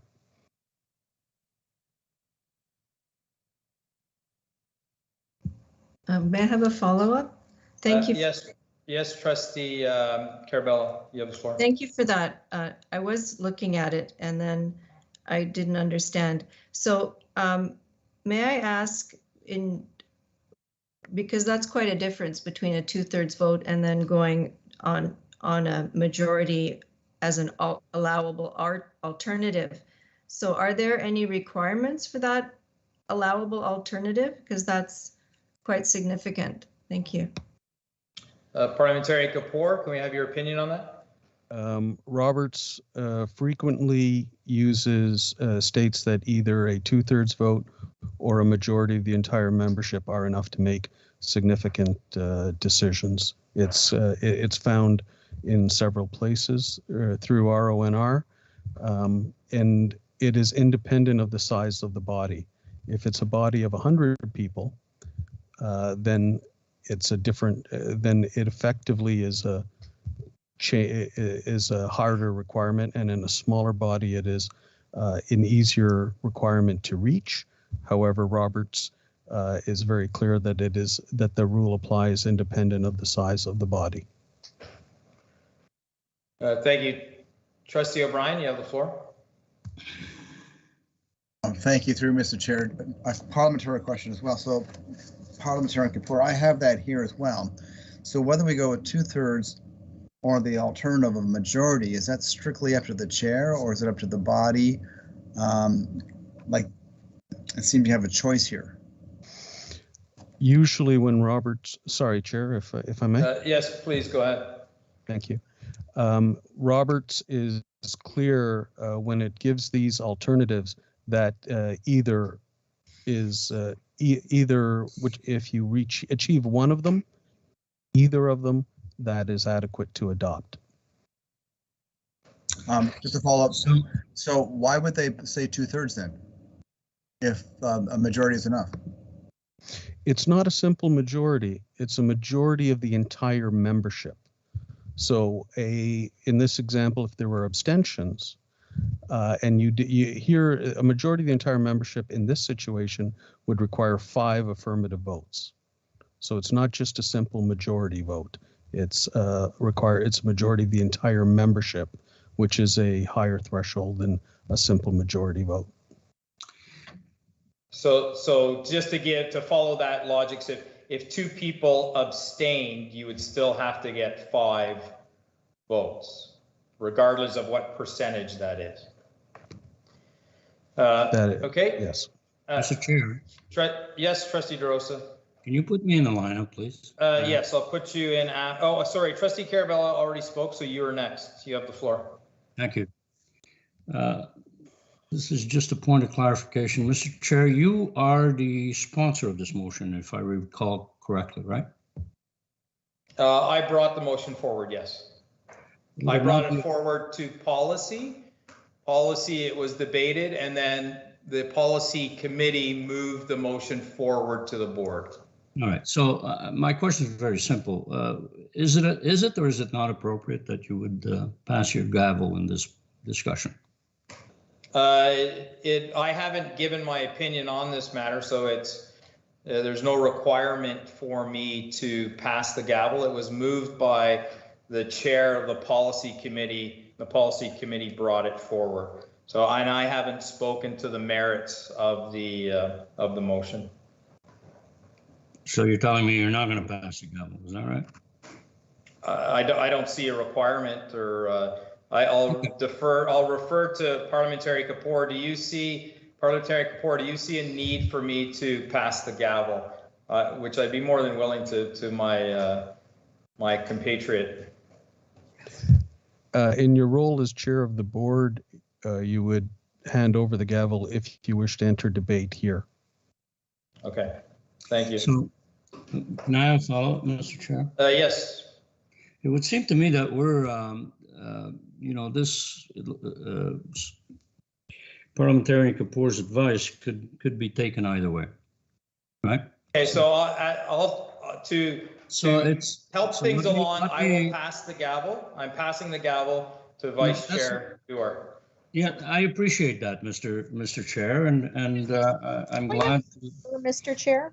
I don't know what the point of order is all about. I'd like to finish my statement, and then my colleague. Point of orders, Trump. Sorry, just the way it goes. You don't like it, change the bylaws. Point of order, Mr. Chair. That's what we're trying to do, Mrs. Point of order, Mr. Chair. I am no longer the chair. I'm Trustee Murphy. Trustee DeRosa, there is a point of order here, which I'd like to deal with. Trustee Guzzo, what's your point of order? A trustee cannot dictate what another trustee is doing. He did not enter into debate, and he cannot force he cannot force the chair to give up the gavel. I haven't forced anybody. Trustee DeRosa, I have to rule on this. Can you be quiet, please? Okay, so Trustee Guzzo, your point is accepted. Trustee DeRosa, you are out of order on this, but let's continue with the discussion. Who was online? Talk next. I'm sorry, my computer's frozen. Trustee Carabella. Okay, Trustee Carabella, you have the floor. Thank you, Mr. Chair. I'd like to invoke a point. Trustee DeRosa, you do not have the floor. Trustee Carabella, please continue. Thank you. I'm the one that brought it up at the policy meeting that I found that this amendment wasn't given proper notice. I know that Trustee Murphy is saying he brought it to policy, but for me, I understand notice as being a notice at the board table. And I'm just looking at our governance policy, and yeah, it says that in accordance with section 14 of the board's bylaws, subsection 14.1, an individual trustee may give notice of an amendment to the bylaws. Such notice will be referred to the policy committee for study and report. So in my mind, I thought that that would be a notice at a regular board meeting, which would then send it to the policy meeting. And then comes back here instead of starting at the policy meeting. I know other things we've done that way, but I think amendments are very foundational. So I thought it had to be. Okay, let me ask Parliamentarian Kapoor. Parliamentarian Kapoor, my computer is frozen. I cannot see anybody or anything right now. So are you there? I am here, Chair. Okay. So Parliamentarian Kapoor, Trustee Carabella says that this should have started at the board meeting and then gone to policy and come back. So right now where we stand is we have the policy and the recommendation coming from the policy committee to this point, to the board. Are we in order to continue with the vote? Just give me a moment, please, Chair. Sure. 14. Yep. Go ahead. The language in 14.1 says a trustee may give notice, and such notice will be referred to the policy committee for study and report. In my opinion, that doesn't preclude something from coming first to the policy committee. Trustee Carabella suggests that that's at least implied, if not mandated, and that is your judgment. I don't see that the language clearly says that is not in order, the procedure that was followed here. Okay. Trustee Carabella. Yeah, I see that. Another vagueness that gets people trapped. Trustee Carabella, I will go with Mr. Chair, I have a point of order. Trustee Yantamasi, hold on, I'm finishing what I have to say. So Trustee Carabella, I will go with the advice from Parliamentarian Kapoor. Trustee Yantamasi, you have a point of order. Can you state a point of order? So my point of order, Mr. Chair, stems from the beginning approval of the agenda, whereby we passed the agenda by a simple majority. I have sent information to Rosie DiPietro, which clearly points to past practices at our board, which requires that our agenda, when altered in any way, requires 2/3 majority. Rosie, can you please put that on the Trustee Yantamasi. Trustee Yantamasi. We have approved the agenda. We are discussing this particular item right now. So let's stay focused on this particular topic and let's proceed. Mr. Chair, I'm bringing forward new information, which I'm entitled to. I now have proof that the approval of the agenda was incorrect. I have that proof. Rosie DiPietro has that proof. Can you please put it on the screen? Thank you, Trustee Yantamasi. We are at this point, we have all agreed and voted on this. I would like to move forward rather than moving backward. Okay, so we are at this particular Mr. Chair, point. I appeal that decision. What is that? Okay. I appeal that decision, Mr. Chair. Okay, Trustee O'Brien. There's no debate. Let's take it to a recorded vote. Okay.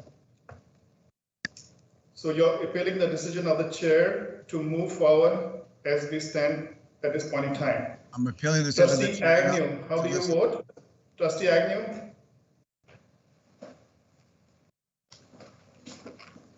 Trustee Agnew, do you have it there? Trustee Agnew is opposed. I'm looking at the chat box. I'm having technical problems myself. Trustee DeRosa, how do you vote? I'm in favor of the appeal, Mr. Chair. Okay, Trustee Guzzo, how do you vote? I'm opposed to it, Mr. Chair. Thank you. Trustee Yantamasi, how do you vote? Mr. Chair, do you know what we're voting on? Because I don't. I've lost. Trustee Yantamasi. I've lost part of the conversation. Yes. You're breaking up. Trustee Yantamasi, let me recap. Trustee O'Brien is appealing my decision to continue with the discussion and voting. So are you in favor or are you and voting of what?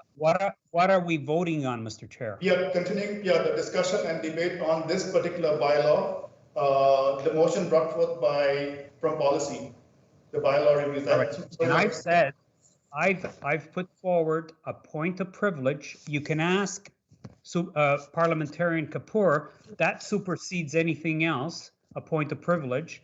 My point of privilege stems from the fact that I have provided proof that we allowed this particular item on the agenda.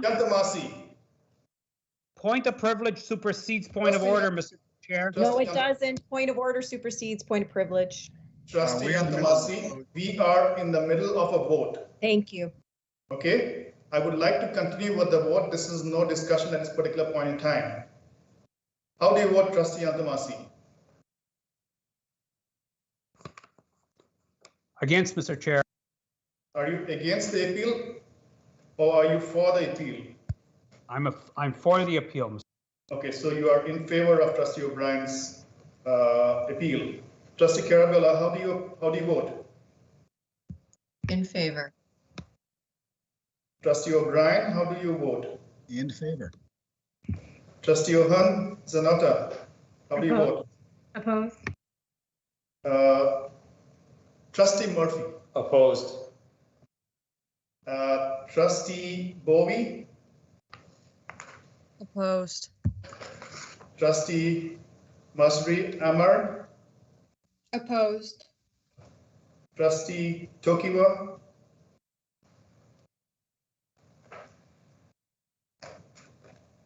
Trustee Tokiwa. I'll come back to Trustee Tokiwa. Trustee Duarte is opposed. The motion, the appeal fails. We shall now, Trustee Tokiwa. Trustee Tokiwa, Trustee DeRosa, sorry, Trustee Yantamasi. I have not finished the vote. I'm coming back to Trustee Tokiwa. Trustee Tokiwa. Chat box is opposed.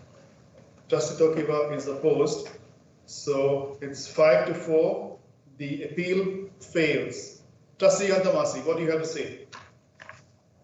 Mr. Chair, through you, the esteemed chair position, Trustee Guzzo stated that the point of order precedes point of privilege. I draw your attention to 1010, which states question of privilege is number 1. So you've made a wrong ruling.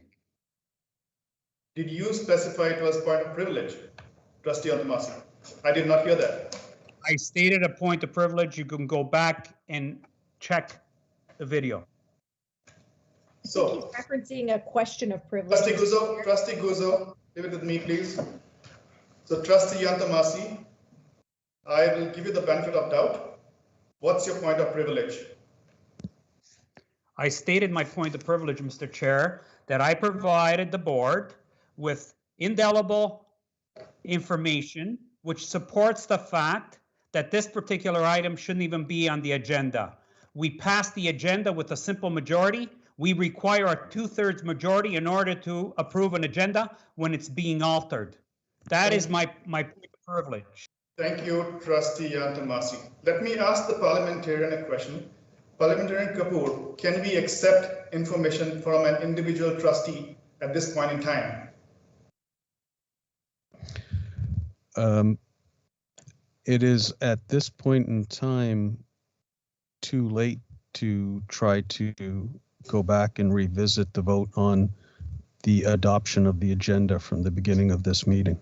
That would have been a point of order and possibly an appeal at that point. Thank you, Parliamentarian Kapoor. Trustee Yantamasi, I rule that your point of privilege is not in order. We shall now continue with the discussion, if any, on the HCDSB procedural bylaws and take it to a vote if there's nobody in the queue. Do I see anybody in the queue? Sorry. No. Vote. I would like to, can you please put me in the queue, Mr. Chair? Sure, you're number 1 in the queue. Trustee DeRosa, sorry? Trustee Carabella, sorry. Oh, okay, Trustee DeRosa, I have Trustee Carabella before you. Trustee Carabella, go ahead. No problem. Sorry, point of privilege, Mr. Chair? Yes, Trustee Agnew. Do we need a motion to extend? My computer is frozen. I can't. Do we need a motion to extend? Do we need a motion to extend? No. We don't have a unanimous vote on the previous motion. Okay, thank you. So we have to finish the motion on the table, on the action item on the table, and then we wind up the meeting. Thank you. So, Trustee, yeah, you're welcome. Trustee Carabella, the floor is yours. Thank you, Mr. Chair. I'm wondering what the municipal laws are for public board meetings, that they start at a certain time and end at a certain time. That it's not up to us to, unfortunately, it's not up to us to change things. That's what I'm wondering, if there's legal requirements that we have to meet on a certain time frame for public meetings. So, Trustee Carabella, do you want to ask the question to somebody specific? I'm not an expert on that, but I believe this is the Board of Trustees bylaws and it's governed by the Board of Trustees. But does anybody have any opinion on this? Mr. Chair? Trustee DeRosa, you're in line. You're in line to speak, but I'm just trying to get a response to Trustee Carabella. Yeah, not a problem. Does any trustee have any I can address on this? I think I hear Miss Trustee Antomasi I saying. think it's parliamentarian Kapoor, not a personal opinion of anybody sitting at the table. Okay, let me go to. I think, Mr. Chair, Trustee Guzzo needs to be recognized. She just cannot speak. You So do you, find her. Okay, trustees, Trustee O'Brien didn't get recognized. Trustee Guzzo, I have the floor right now. Trustee O'Brien, you have a valid point. I shall accept that. Trustee Guzzo, please hold on. So let me first go to the parliamentarian, okay, and get his opinion. Then I'll listen to Trustee Antomasi, and I'll give everybody an opinion on this, okay? So Parliamentarian Kapoor, do you have any advice to provide me? Chair, I am not a lawyer. That being said, I have not found anything in the Education Act that dictates a start or stop time. Thank you, Parliamentarian Kapoor. Trustee Antomasi, did you have something to say on this topic? Yes, Mr. Chair, through you. With reference to this particular item, the municipal guidelines are very specific. All public meetings commence at 7 p.m. and the duration time is 3 hours, after which you can extend by a 2/3 majority and thereafter by a unanimous majority. The preamble to that is that all regularly scheduled public meetings are started with an in-camera meeting. I would suggest that if you don't take my opinion on this, that we refer it to legal, which means we can't deal with this particular item until we have a legal interpretation of extending what is municipally dictated to us. Because if you go to your rules and regulation 1.2, it says the business of the board committees except where statutes or legislative regulations otherwise provides. And in this case, the Municipal Act does that. Thank you, Trustee Antomasi. Trustee Antomasi, can you point me to a particular municipal guideline, the act or the particular duration of meetings? When do meetings in Ontario public meetings specifically commence, and how long and what their duration is? Okay, Trustee Antomasi, I believe that we are governed by the Education Act for this, and I believe that the trustees come up with the bylaws by consensus. The Municipal Act overrides the Education Act. Trustee Antomasi, I have the floor and I'm speaking right now. Okay, so this is what I believe we should be going by the Education Act, which does not speak to start and stop times. So I will now move on to Trustee DeRosa. Trustee DeRosa, you have the floor.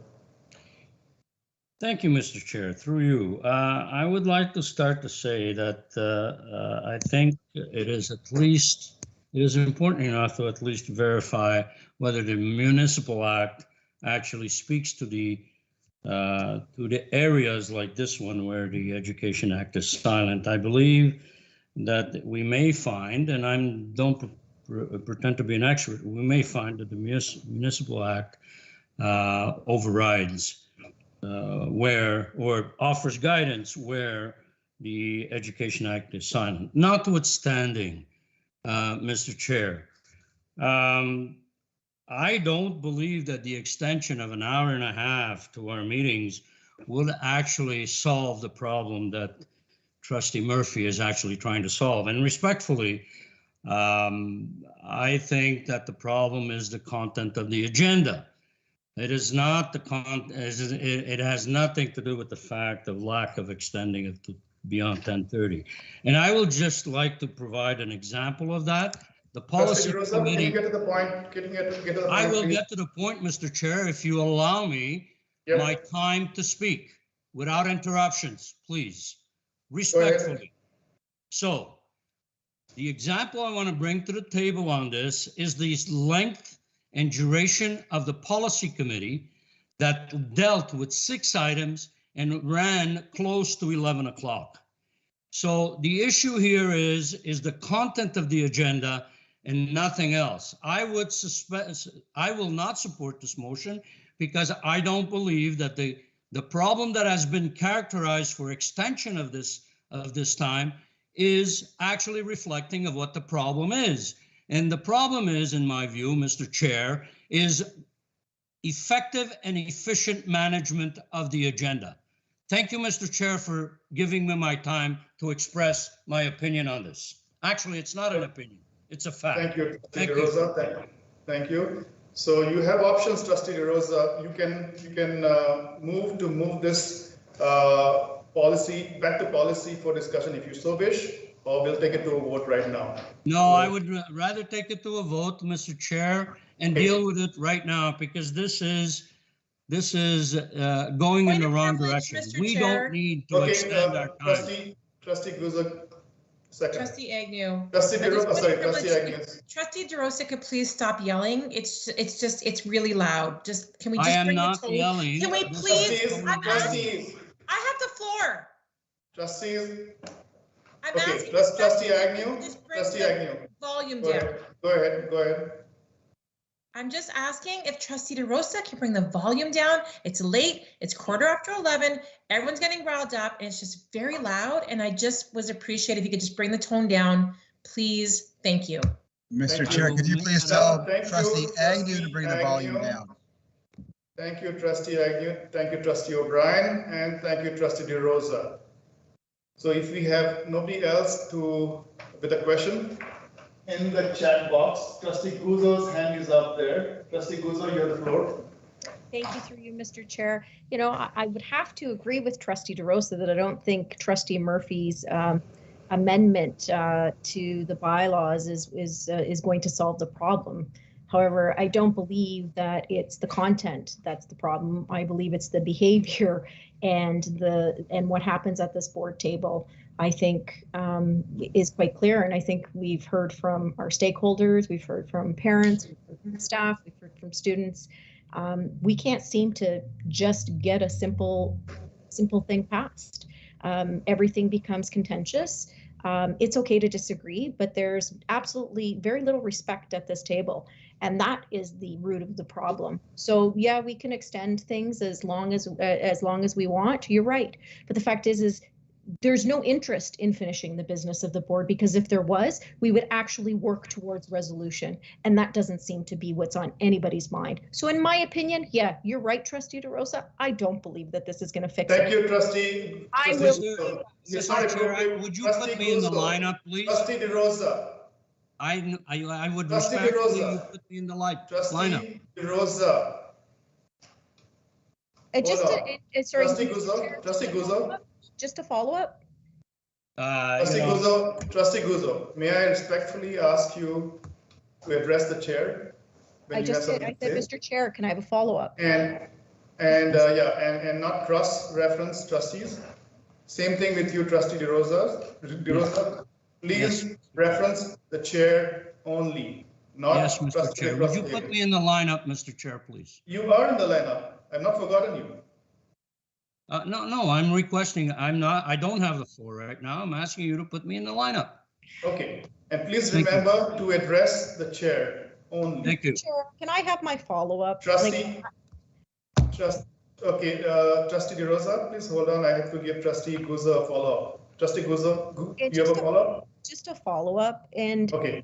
And to you, Mr. Chair, and I will direct this to you because it seems to be there's different sets of rules here. So I'm going to try to be clear. So, Mr. Chair, if we're going to be consistent with interruptions and when trustees interrupt other people and then call out other people who interrupt, but they don't call out everybody else, that is another issue. That shows the direct bias on everything that's happening here. So, Mr. Chair, I would ask that you be consistent. So just like Trustee O'Brien just interrupted me and you called me out for not being recognized, he's done it twice and hasn't been recognized. So I'd ask that you be consistent then, Mr. Chair.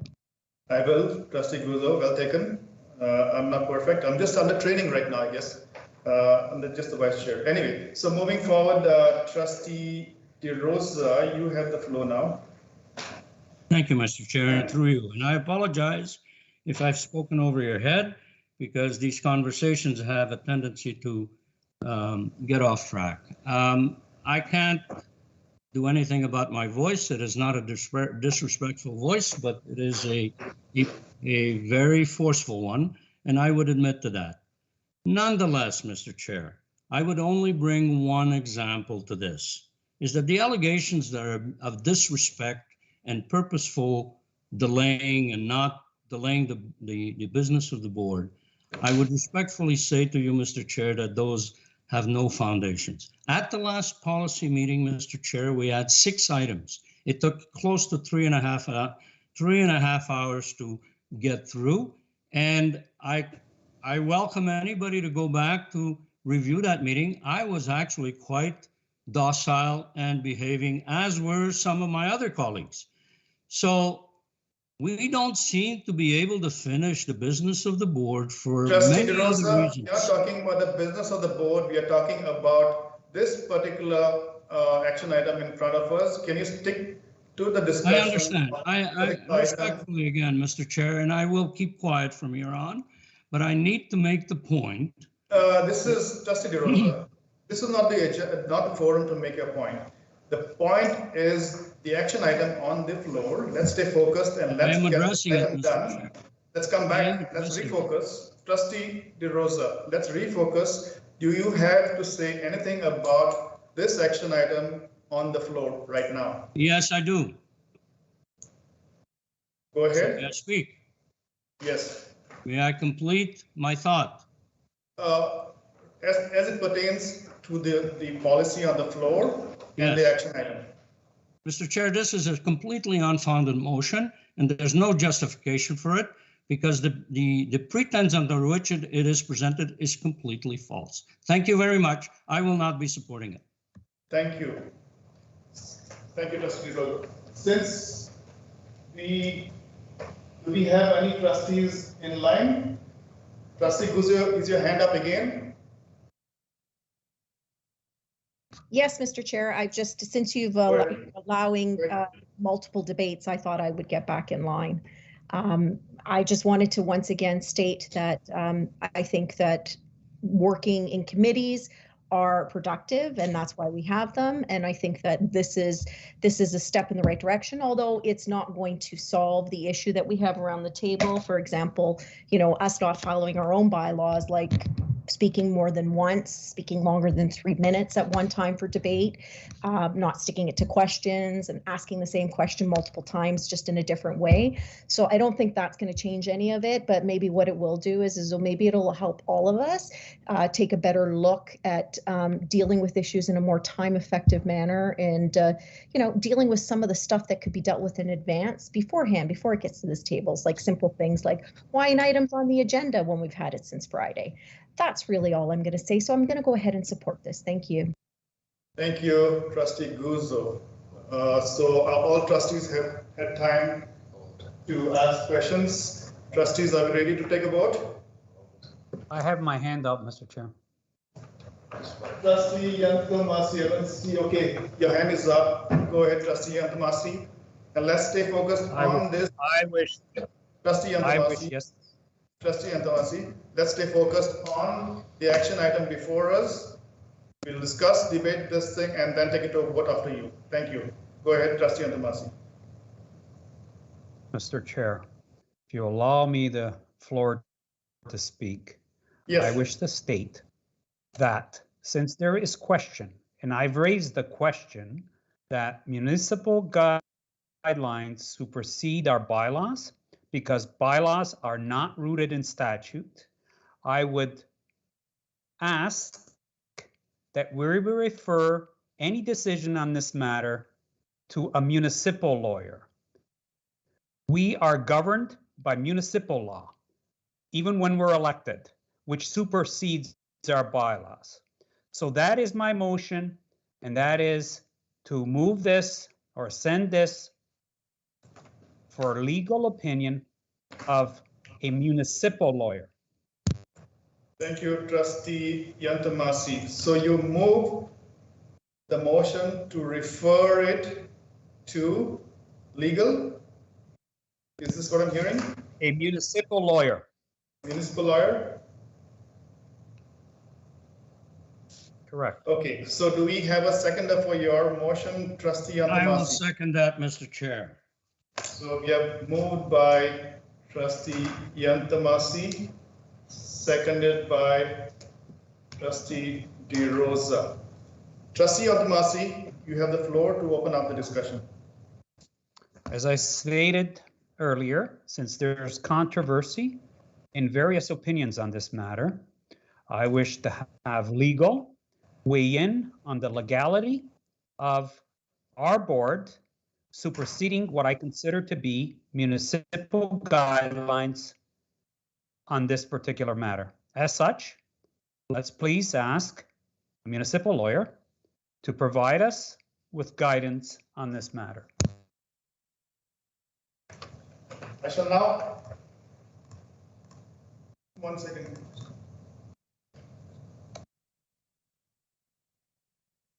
Does any trustees have anything to say on this? I don't see anybody's hand up, so I'll take this to a recorded vote. We are voting on trustee Yantamasi's amendment to move this to refer to a municipal lawyer. Trustee Agnew, how do you vote? Opposed. Trustee DeRosa. In favor.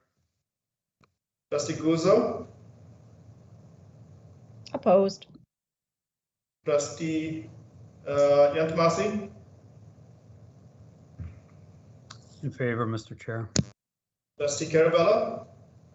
In favor. Trustee O'Brien. In favor. Trustee Obanzanota. Opposed. Trustee Murphy. Opposed. Trustee Bowie.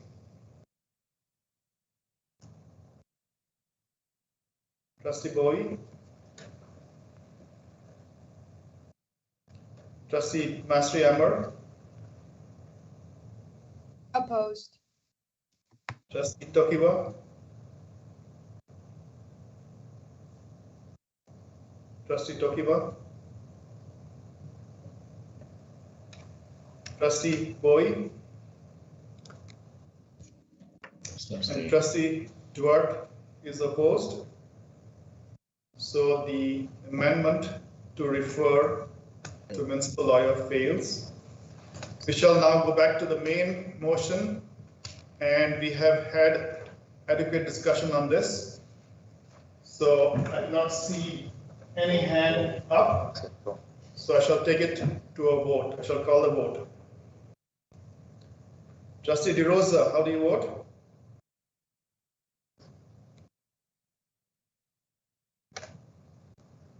I'm opposed to the motion, Mr. Chair. Trustee Guzzo, how do you vote? In favor. Trustee Yantamasi, how do you vote? Against, Mr. Chair. Trustee Carabella, how do you vote? Opposed. Trustee O'Brien, how do you vote? Opposed. Trustee Obanzanota. I'm in favor. Trustee Murphy. Favor. Trustee Bowie. Trustee Bowie. Trustee Mastery Amber. In favor. Trustee Tokiwa. Trustee Tokiwa. She in favor in the chat box. In favor? So is Trustee Bowie. Okay, thank you. Trustee Agnew. In favor. And Trustee Duarte is in favor. The action item carries, the motion passes. We shall now, since I'll hand it over back to Chair Murphy. Thank you, Vice Chair Duarte. So we will now end the meeting with the closing prayer. Trustee DeRosa, I think it is. Oh, is it? Sorry, I had last week I was looking at. Vice Chair Duarte, please lead us in closing prayer. Thank you, Mr. Chair.